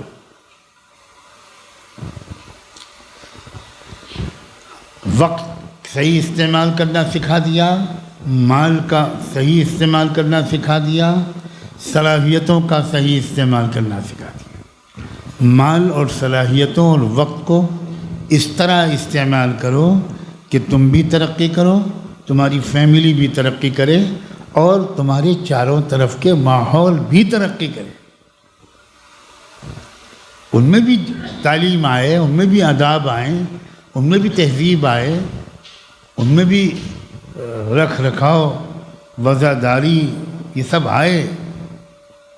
اللہ کا خوف، اللہ کی محبت، غلط چیزوں سے اپنے کو روک لینا، یہ سب آئے سلیقہ زندگی کا. اور اس موضوع کو تو میں اس وقت نہیں چھیڑتا، بہت دفعہ یہ عرض کرتا رہتا ہوں تبدیلی تو اس معنی کر بھی اللہ کے رسول کے ذریعے سے آئی کہ سائنٹیفک ترقی کا سارا زمانہ سب کچھ اللہ کے رسول ہی کے ذریعے، ان کے آنے کے بعد ہی۔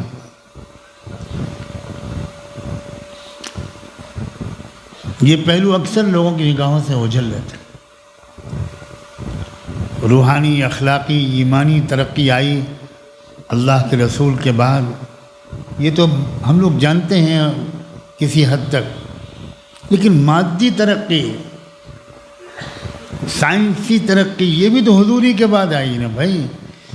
اس سے پہلے ہزاروں سال پہلے دنیا تھی، کیوں نہیں آئی تھی؟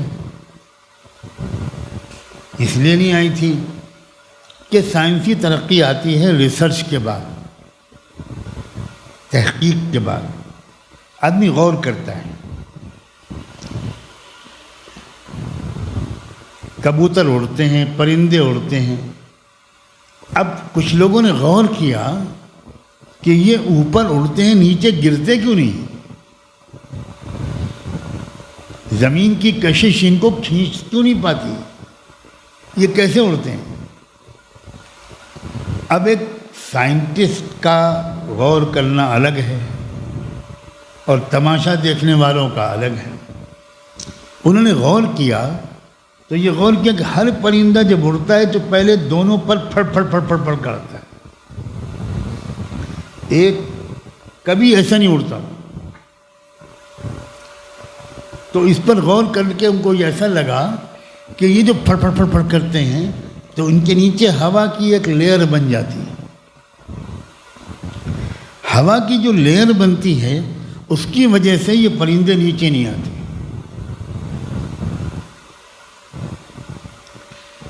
جب پرندوں کو اترتا دیکھا، غور کیا، تو عجیب بات یہ دیکھی کہ زمین نیچے ہے لیکن پرندے یوں نہیں اترتے، ناک کے بل نیچے نہیں اترتے، وہ یوں اترتے ہیں۔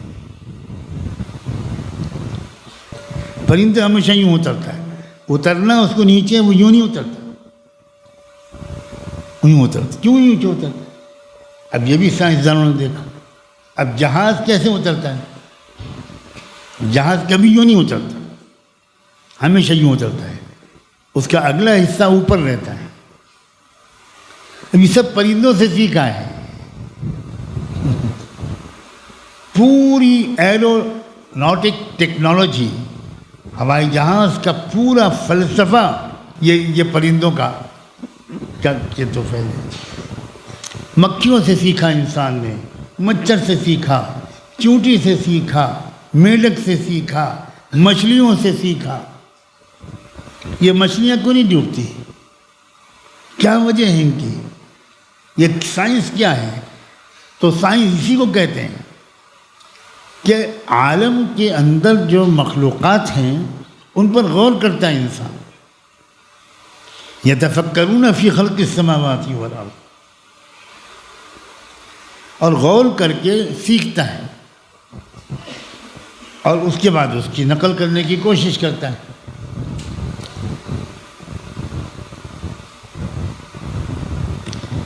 چولہے پہ کھانا پک رہا ہے، پانی ابل رہا ہے،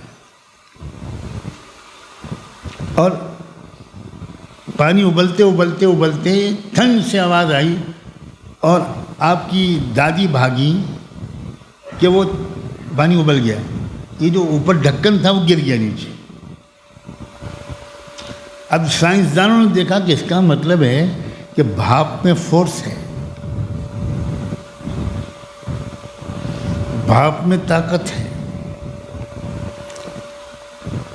اب آگ اور پانی کو ملا دیا جائے، اگر آگ کو اچھی طرح بھڑکا کر پانی کو ابال دیا جائے تو اس کا مطلب ہے اس میں طاقت بن سکتی ہے۔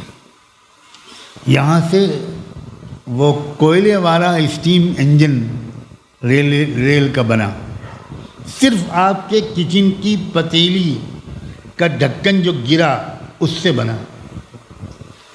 آپ کی بیوی سے کبھی ڈھکن گرے تو ڈانٹنا مت، یہ کہنا کہ ارے تم نے تو آج انجن کیا سائنس ہم کو پڑھا دی، واہ واہ واہ واہ، اسی لیے تو میں پڑھی لکھی لایا ہوں. چھوٹی چھوٹی چیزیں اسی سے سب کچھ ہوا. بہت مثالیں ہیں اس کی. اور سائنس پڑھانے والے جو ٹیچر ہیں نا، یہ ان کے لیے بھی کہہ رہا ہوں کہ وہ سائنس اس طرح پڑھائیں کہ بچوں کو مزہ آ جائے. وہ اس طرح نہ پڑھائیں کہ جیسے بھائی علامہ ڈارون واپس آئے ہیں، الٹا جانے کیا بک رہے ہیں، کون سا فارمولہ ہے، اس کو رٹنا ہے بس. اور رٹنا اور ہلنے کا خاص جوڑ ہے. پتہ نہیں کیا کیا کیا یہ دونوں میں جوڑ کیا ہے. مفتی صاحب آپ بتا سکتے ہیں یہ بغیر ہلے کیوں نہیں رٹا جاتا؟ بڑی دلچسپ ہے یہ سائنس. بڑا مزہ آتا ہے اس کے پڑھنے. ہر چیز کو غور کیا اللہ کی مصنوعات.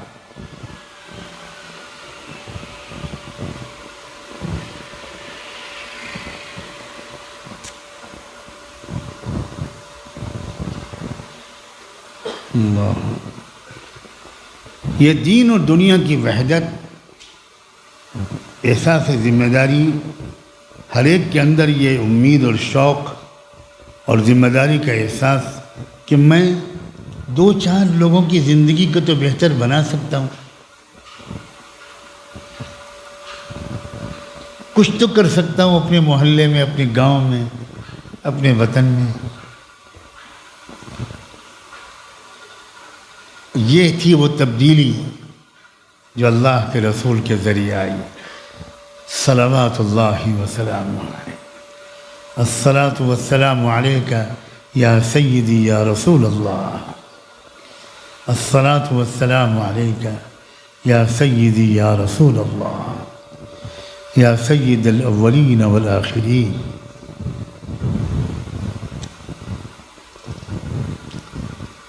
مسلمان جب تک اسلام کو اس طرح سمجھتا رہا تو دنیا بھر میں تبدیلی لاتا رہا. عدالتوں کے نظام میں، تعلیم کے نظام میں، رشتوں کے نظام میں، شادی بیاہ کے طور طریقوں میں، خوشیوں اور غموں کی تقریبات میں، ہر چیز میں مسلمان تبدیلیاں لاتا رہا. پھر ایک دور آیا امت مسلمہ کی غالب اکثریت اسلام کی روح اور اس کی حقیقت سے دور ہوتی چلی. رہ گئی رسم اذاں، روح بلالی نہ رہی. کائنات کی تعمیر اور اللہ کے مخلوق کی خدمت، ان دونوں جذبوں سے ہم بالکل خالی ہوتے چلے گئے. ایک بڑی جامع انڈرسٹینڈنگ، بڑی جامع قسم کی فہم، گہری سمجھ اسلام کی ہمارے اندر سے نکل گئی. ہمارے اندر سستی آ گئی، کاہلی آ گئی، جمود آ گیا، تعطل آ گیا، فضول خرچیاں آ گئیں، بہت ہی واہیات طرز زندگی آ گیا، وقت ضائع کرنے والی سب سے بڑی قوم ہم بن گئے. ریسورسز اور وسائل برباد کرنا ہماری پہچان بن گیا. صلاحیتیں ضائع ہونے لگی، یا صرف محدود ذاتی مقاصد کے لیے ہم اپنی صلاحیتوں کو استعمال کرنے لگے. جھوٹ ہمارے سماج میں عام ہو گیا، کام چوری عام ہو گئی،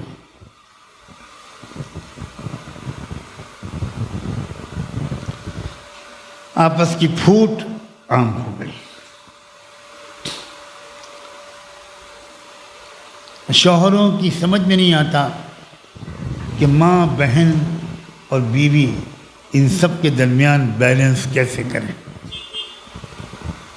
کسی شوہر کا جھکاؤ ادھر زیادہ ہو جاتا ہے تو بیوی پریشان ہوتی ہے، کسی شوہر کا جھکاؤ بیوی کی طرف زیادہ ہو جاتا ہے تو ماں بہنیں ناراض ہوتی ہیں۔ اور واقعی میری سمجھ میں نہیں آیا، اور اللہ کرے کبھی نہ سمجھ میں آئے، کہ یہ ساس اور بہو کے جھگڑے کیوں ہوتے ہیں۔ آپ میں بہت تجربہ کار لوگ بیٹھے ہیں، وہ بتا سکتے ہیں۔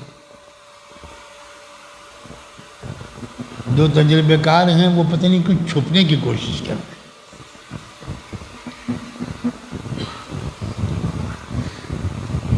جب ساس بہو کو پسند کرتی ہے تو تعریفیں تو ایسی کرتی ہے کہ جیسے آدم کی بیوی حوا کو تو دیکھا نہیں، اس کے بعد سے تو آج تک ایسی خوبصورت، سلیقہ مند، حسینہ عالم، مس ورلڈ کوئی لڑکی پیدا ہی نہیں ہوئی جیسی میں نے اپنی بہو منتخب کی۔ اور انشاءاللہ صرف ایک ہفتے کے بعد بس۔ کبھی زندگی میں چائے بنائی ہے تو نے؟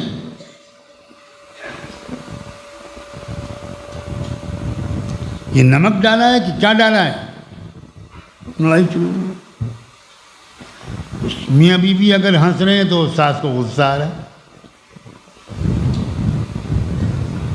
الساس مساس وما ادراک، میں نہیں کہہ رہا۔ یہ کیا ہو رہا ہے ہمارے گھروں میں؟ کیا پاگل پن ہے؟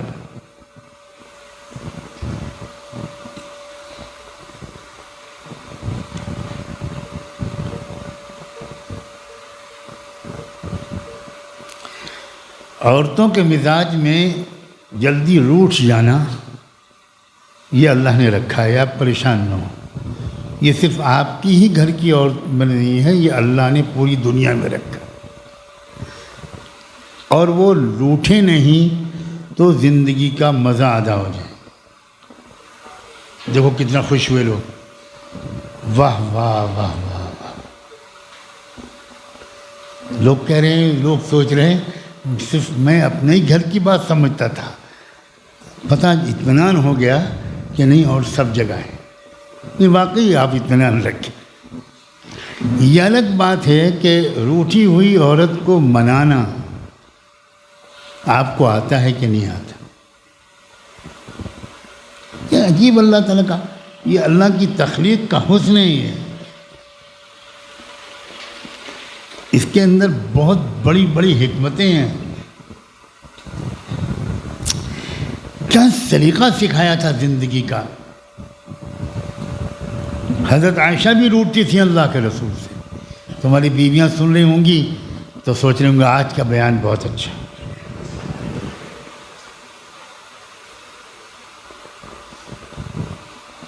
اور حضور کیا فرماتے تھے؟ کہتے تھے عائشہ جب مجھ سے خفا ہوتی ہے میں پہچان جاتا ہوں۔ حضرت عائشہ سے خود کہا تم جب ناراض ہوتی ہو نا مجھ سے تو میں پہچان جاتا ہوں۔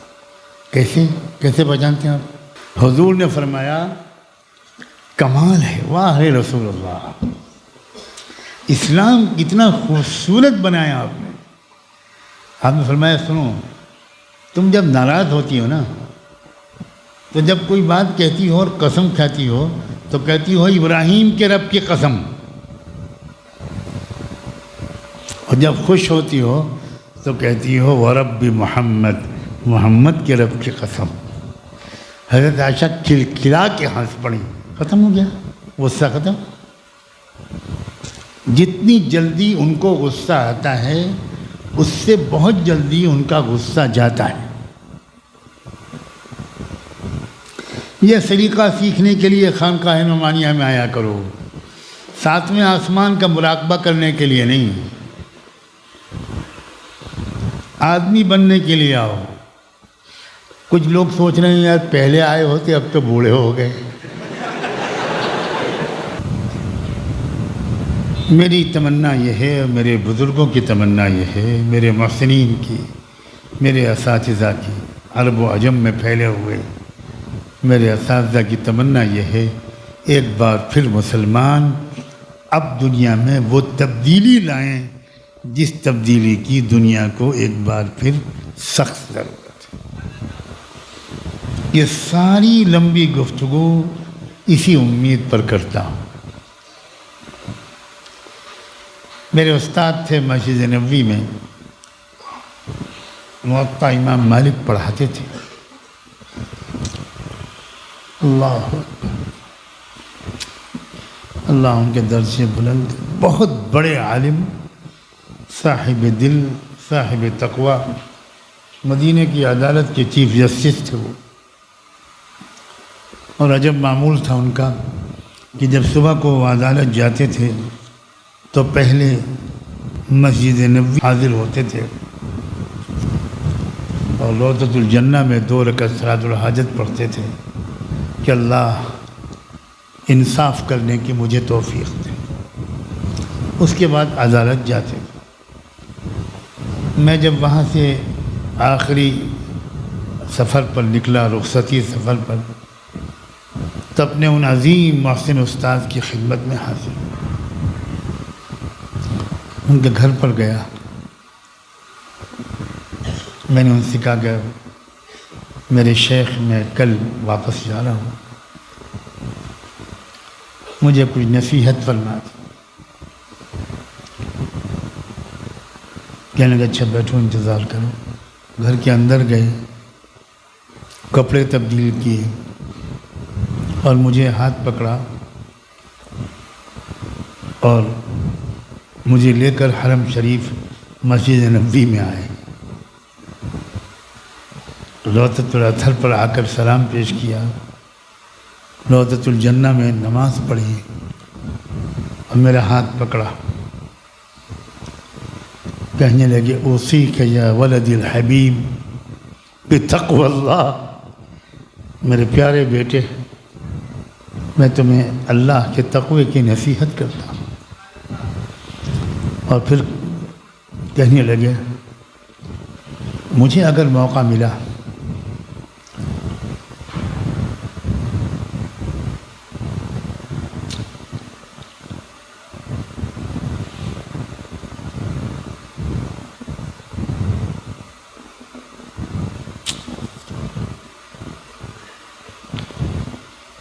روضہ اطہر کی طرف اشارہ کر کے کہا،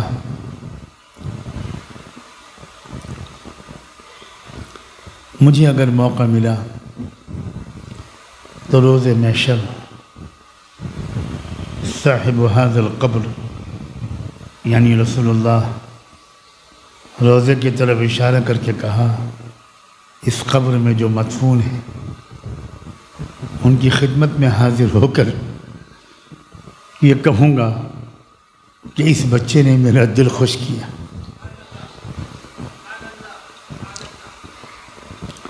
آگے اور بھی 2-1 جملے کہے، وہ میں نہیں سنا سکتا، یہ بھی میں نے بہت پتہ نہیں صحیح کیا غلط کیا۔ میں نے ان کے ہاتھ چومے، پیشانی کا بوسہ لیا، انہوں نے عطر کی ایک شیشی مجھے اپنی محبت کی نشانی کے طور پر پیش کی، مجھے گلے لگایا اور رخصتی جملہ کہا، الی اللقاء عند قدمی رسول اللہ، الی اللقاء عند قدمی رسول اللہ۔ اب رسول اللہ کے قدمین شریفین کے پاس انشاءاللہ ملاقات ہوگی۔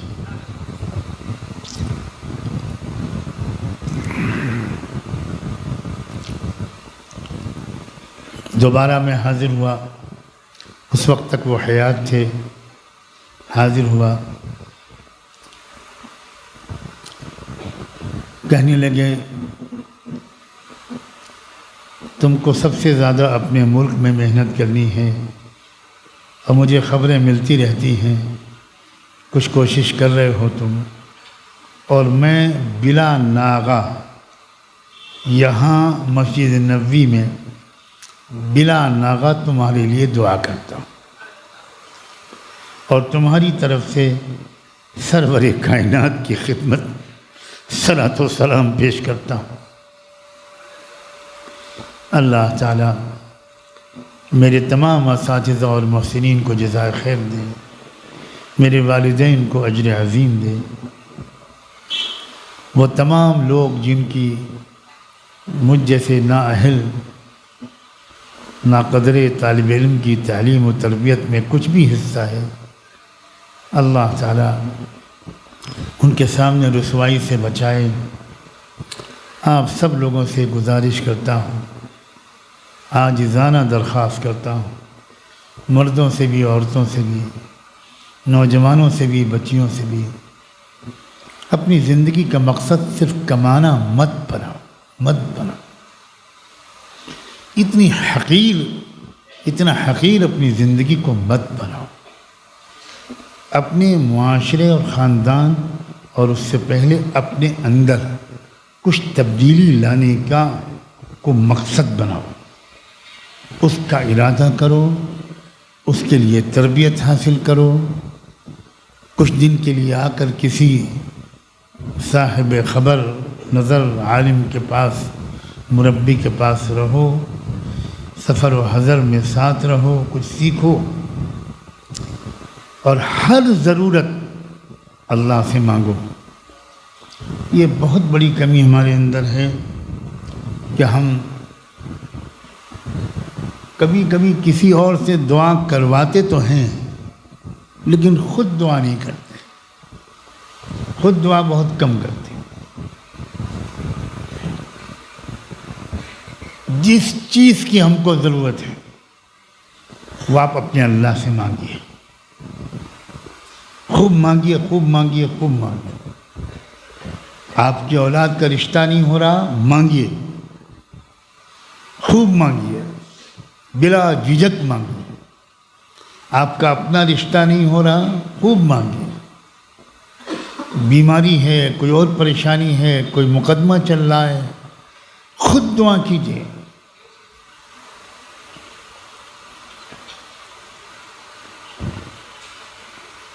دعا پر یقین کیجیے، جی لگا کر یقین کر کے اللہ سے اپنی ضرورتیں مانگیے۔ خاص طور پر میں اپنی بہنوں اور بیٹیوں سے کہتا ہوں، قرآن مجید میں عورتوں کی دعاؤں کا خاص طور پر تذکرہ ہے، اور مجھے ایسا لگتا ہے کہ دعا مانگنے کی جو فطری صلاحیت اللہ نے عورت کے اندر رکھی ہے، مرد کو وہ صلاحیت اور سلیقہ سیکھنا پڑتا ہے۔ لیکن عورت کی آنکھوں سے آنسو بہت جلدی نکلتے ہیں۔ اگر ہماری بچیاں، اگر ہماری خواتین اپنی ہر ضرورت کے لیے مانگنے کی عادت ڈالیں، خوب مانگیں، شوہر بیمار ہے اس کے لیے مانگیں، بچیوں کے رشتے کا مسئلہ ہے اس کے لیے مانگیں، روزی کا کچھ مسئلہ ہے اس کے لیے مانگیں، قرض کا بوجھ ہے اس کے لیے مانگیں، مکان کی ضرورت ہے اس کے لیے مانگیں، عزت کا مسئلہ ہے اس کے لیے مانگیے، اور دنیا کی ہر ضرورت مانگیے اللہ سے۔ یہ مت سمجھیے کہ اللہ تعالیٰ سے صرف آخرت مانگنی چاہیے، بالکل مت سمجھیے۔ اللہ نے قرآن میں ان لوگوں کی بہت تعریف کی ہے جو دنیا اور آخرت دونوں مانگتے ہیں۔ ربنا آتنا فی الدنیا حسنہ وفی الآخرۃ حسنہ وقنا عذاب النار۔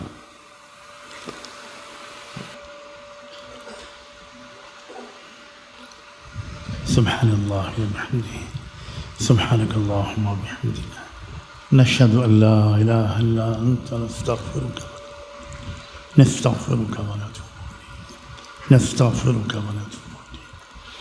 اللہم صل علی سیدنا محمد وعلی آل سیدنا محمد کما صلیت علی ابراہیم وعلی آل ابراہیم انک حمید مجید۔ اللہم طہر قلوبنا من النفاق واعمالنا من الریاء وألسنتنا من الكذب وأعيننا من الخيانة فإنك تعلم خائنة الأعين وما تخفي الصدور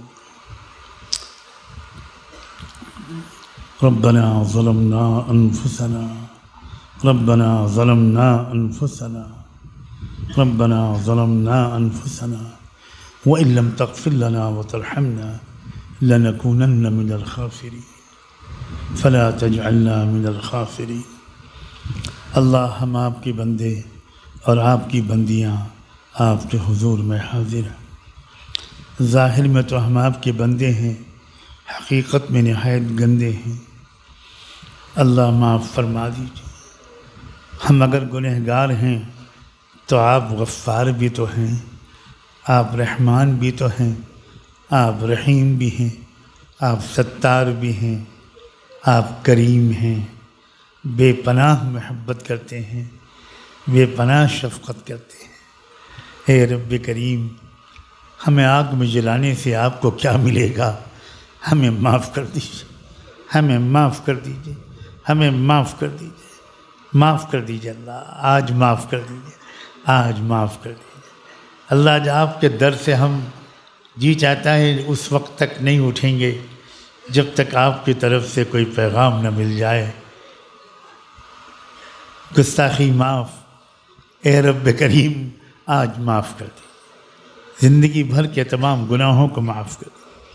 اے اللہ، یہاں طالبان علوم نبوت بیٹھے ہیں، اے اللہ وہ نوجوان جو علم دین سیکھنے کے لیے آئے ہیں، کتنے بچے ہیں جو تہجد کی پابندی بھی کرتے ہیں، اللہ کتنے نوجوان ہیں جو دوشنبے اور جمعرات کا روزہ رکھتے ہیں، اے اللہ کتنے اس مجمع میں کتنے سینکڑوں ہوں گے اللہ جو آپ کو پسند ہوں گے، جن کا رونا، جن کی پاک دامنی، جن کی شرمندگی، جن کا تقوی، جن کا اپنے والدین کے ساتھ سلوک، جن کی خدمت کا جذبہ آپ کو پسند ہوگا۔ کتنے وہ ہوں گے جو غم زدہ ہوں گے کسی وجہ سے، کسی کے سر سے باپ کا سایہ اٹھ گیا، کسی کے سر سے ماں کا سایہ اٹھ گیا، نہ جانے کیسے کیسے غم چھپائے ہوئے ہیں۔ اللہ یہ آپ کے سامنے نہ رکھیں تو کس کے سامنے رکھیں؟ اللہ اتنی بات کہ تو آپ گواہ ہیں کہ آپ کے اس گنہگار بندے کو ان سب سے محبت ہے۔ یہی میری امیدوں کا مرکز ہے، میری امیدوں کا مرکز۔ غمزدہ دل کی تسلی انہی کو دیکھ کر ہوتی ہے اللہ۔ امید ہوتی ہے کہ یہ خدمت کریں گے، ملک کی خدمت کریں گے، انسانیت کی خدمت کریں گے، بلا کسی بھید بھاؤ کے سب کے کام آئیں گے، یہ بوڑھوں کا سہارا بنیں گے، معذوروں کی خدمت کریں گے۔ اے اللہ، چھوٹا سا بچہ ابھی آیا، اس کی آنکھوں میں روشنی نہیں ہے، چھوٹا سا نابینا بچہ، اللہ اپنے کرم سے، اپنی قدرت سے اس کو بینائی عطا کر دے، اس کو بینائی عطا کر دے، اس کو بینائی عطا کر دے، اس کے دل کو بھی روشن کر دے، اس کی آنکھوں کو بھی روشن کر دے۔ اللہ اس کے ماں باپ کو حوصلہ دے، اللہ اس کے ماں باپ کے غمزدہ دل کو تسلی دے، اور اس بچے کو اپنے دور کا بہت بڑا امام بنا دے، اللہ اپنے دور کا بہت بڑا عالم بنا دے۔ اے رب کریم، امام ترمذی آخر میں نابینا ہو گئے تھے، اللہ کتنے بڑے بڑے امام بخاری جب 6 سال کا بچے تھے، اللہ وہ بھی اچانک ان کی آنکھوں سے روشنی چلی گئی۔ ان کی ماں بے حد پریشان ہوئی، روزے رکھے، سجدے کیے، خوشامد کی اللہ سے، اور اللہ ان کی ماں نے کہا کہ اللہ میں نے اپنے بیٹے کا نام محمد رکھا تھا اس امید پر کہ میرا بیٹا محمد مصطفیٰ کی حدیثوں کا خادم بنے گا۔ اللہ روشنی چلی گئی اس کی آنکھوں سے، وہ علم کیسے حاصل کرے گا؟ اتنی دعائیں مانگیں کہ ایک دن خواب میں دیکھا، اللہ کی آواز سنی، کوئی کہہ رہا تھا اس بوڑھی عورت سے، امام بخاری کی ماں سے، جاؤ اٹھو تمہاری دعائیں قبول ہو گئیں۔ جلدی دوڑ کے گئی، بیٹے کو جگایا، بیٹے کو جگا کر کہا بیٹا میرے پیارے دیکھ رہے ہو مجھے؟ جی امی میں آپ کو دیکھ رہا ہوں۔ میں کون سی چادر اوڑھے ہوں؟ جی امی آپ فلاں رنگ کی چادر اوڑھے ہیں۔ بس دوڑی گئی اور سجدہ شکر کیا، اللہ آپ نے مجھ بڑھیا کی دعا سن لی، مجھ غمزدہ کی دعا سن لی۔ آج اس پورے مجمع کی دعا سن کر اس بچے کو روشنی عطا فرما، بصیرت عطا فرما، بصارت عطا فرما۔ ہم سب بھی تو دل کے اندھے ہو گئے ہیں۔ انہا لا تعمی الابصار ولکن تعمی القلوب التی فی الصدور۔ ہمارے دلوں کے اندھے پن کو دور کر دیجئے اللہ، ہمارے دلوں کے اندھے پن کو دور کر دیجئے، ہمارے دلوں کو روشن کر دیجئے اللہ۔ اس میں یقیناً وہ بندے ہوں گے جو آپ کو پسند ہیں۔ مجھ گنہگار کے گناہوں کی طرف نہ دیکھ، ان حاضرین مجلس کی طلب صادق کی طرف دیکھ لیجئے اللہ، ان کے آنسوؤں کی طرف دیکھ لیجئے، ان کے کانپتے ہاتھوں کی طرف دیکھ لیجئے۔ یہ نوجوان جو بڑی مشکل سے اپنے آپ کو گناہوں سے بچائے ہوئے ہیں، یہ عمر بڑی خطرناک ہوتی ہے، کتنا ستاتا ہے نفس، اللہ۔ یہ تو بچے ہی جانتے ہیں، یہ 13 سے 19 سال کی عمر تک گزرتے ہوئے نوجوان جانتے ہیں کتنا سخت پریشانی ان کو ہوتی ہے۔ میرے اللہ ہمارے ان بچوں کو محفوظ رکھیے اللہ، ان کو بچا لیجیے اللہ ان کو شاب النشأ فی عبادت اللہ بنا دی اللہ، ان کو شاب النشأ فی عبادت اللہ بنا دی۔ ایک بار اس پورے مجمع کو اپنے خاص کرم کی نظر سے دیکھ لیں، مردوں کو بھی مستورات کو بھی ایک خاص شفقت و پیار کی نظر سے دیکھ لیں، غصے کی نظر سے مت دیکھیے گا اللہ۔ ماں اگر گھور کر بچے کو دیکھتی ہے تو بچہ رونا شروع کر دیتا ہے، ڈانٹنا مارنا تو دور کی بات ہے، بچہ تو ماں کی غصے کی نظر برداشت نہیں کر سکتا، ہم آپ کی غصے کی نظر کیسے برداشت کر پائیں؟ معاف کر دیجئے اللہ، معاف کر دیجئے ہر گناہ معاف کر دیجئے، ہر گناہ معاف کر دیجئے، جو کر کے بھول گئے، جو یاد رکھا، جو دن میں کیے، جو رات میں کیے، جو اکیلے میں کیے، جو سفر میں کیے، جو حضر میں کیے۔ ہر صاحب اولاد کی اولاد کو اللہ ان کی آنکھوں کی ٹھنڈک بنا، اور جن کے یہاں ابھی تک اولاد نہیں اللہ ان کو نیک صالح اولاد عطا فرما، نیک صالح سعادت مند بابرکت اولاد عطا فرما، نیک صالح سعادت مند بابرکت اولاد نصیب۔ رب کریم اپنے کرم سے اس عاجز و گنہگار کو جب تک دنیا میں زندہ رکھیے، اور ہم سب کو بھی اللہ ایمان کے ساتھ رکھیے گا، نیک اعمال کی توفیق کے ساتھ رکھیے گا، صحت عافیت اور عزت کے ساتھ رکھیے گا، اور اللہ جب وقت مقرر آئے تو تکلیف کے بغیر آسان موت دے کر ایمان کامل پر اپنے پاس بلا لیجیے، ایمان کامل پر اپنے پاس بلا لیجیے گا۔ رب کریم اس مرکز الخلیل کو جلد مکمل کروا دیجیے، جلد مکمل کروا دیجیے۔ آپ کے جن بندوں اور بندیوں نے آج ارادے کیے ہیں، جلدی سے جلدی ان کو اپنے ارادے پورے کرنے کی توفیق عطا فرما، اور پھر خوب برکتیں نصیب فرما، ان کی آمدنیوں میں خوب برکتیں نصیب فرما، ان کی تمام پریشانیوں کو دور فرما، الجھنوں کو دور فرما اللہ، بیماریوں کو دور فرما۔ اے رب کریم ہمارے ملک کے حالات کو بہتر بنا۔ اے اللہ ہمارا دل چاہتا ہے کہ ہم صرف مسلمانوں کے کام نہ آئیں، اپنے دیش کے کام آئیں، اپنے ملک کی سیوا کریں، عام انسانوں کی خدمت کریں۔ اے اللہ غلط فہمیاں دور کر دیجئے، نفرتوں کی آگ کو بجھا دیجئے۔ اے اللہ مجھے تو عجیب سی احساسات ہوتے ہیں، میں دیکھتا ہوں گزرتے ہوئے پولیس کے لوگ ڈیوٹی لگائے کھڑے ہیں، دھوپ میں کھڑے ہیں۔ اللہ ہماری مہیلا پولیس کی لوگ، میری بیٹیاں اللہ وہ پریشان دھوپ میں ہیں. اوہو، اگر ملک میں امن آ جائے تو ہمارے پولیس کے لوگوں کو اتنی تکلیف نہ اٹھانی پڑے. ان کو نہ وقت پر کھانا ملتا ہے نہ وقت پر چائے ملتی ہے. ہم لوگ تو اپنے پولیس کے بھائیوں اور بہنوں کو عموماً نفرت کی نظر سے دیکھتے ہیں. اللہ ہم کو اس گمراہی سے چھٹکارا عطا فرما. یہ ہماری حفاظت کی ڈیوٹی کرتے ہیں، بہت کم تنخواہوں پر کام کرتے ہیں. اے اللہ ہمیں ان کی قدر کی توفیق عطا فرما. ہر علاقے کے لوگوں کو، اپنے پولیس اسٹیشن کے لوگوں کی خیر خواہی، خدمت اور ان کا شکر گزار بنا، اور شہریوں اور پولیس کے محکمے کے لوگوں کے درمیان تعلقات کو بہتر سے بہتر بنانے کا ہم کو سلیقہ نصیب فرما.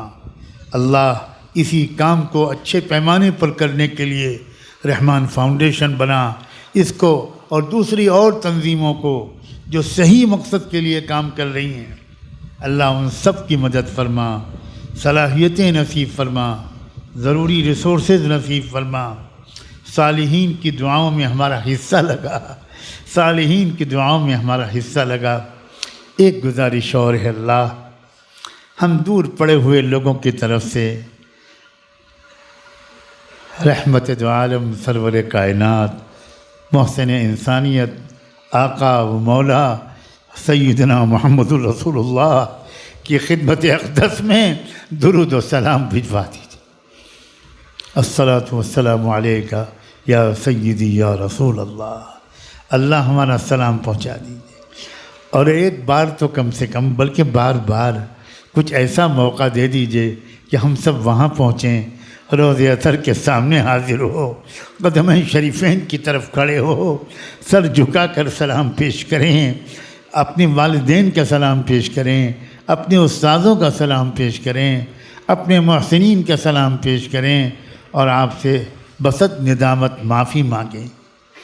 اللہ ان پر اور ان کے اہل بیت پر، آل پر، ذریت طیبہ پر، اصحاب و صحابیات پر، تمام اولیاء اللہ اور نیک مردوں اور عورتوں پر ہم سب کی طرف سے ہزاروں سلام پہنچا دیجیے. اور اے اللہ انہی کے راستے پر جینے اور مرنے کی ہم سب کو توفیق عطا فرما. وصلی اللہ تعالی علی خیر خلقہ سیدنا محمد وعلی آلہ وصحبہ اجمعین برحمتک یا ارحم الراحمین.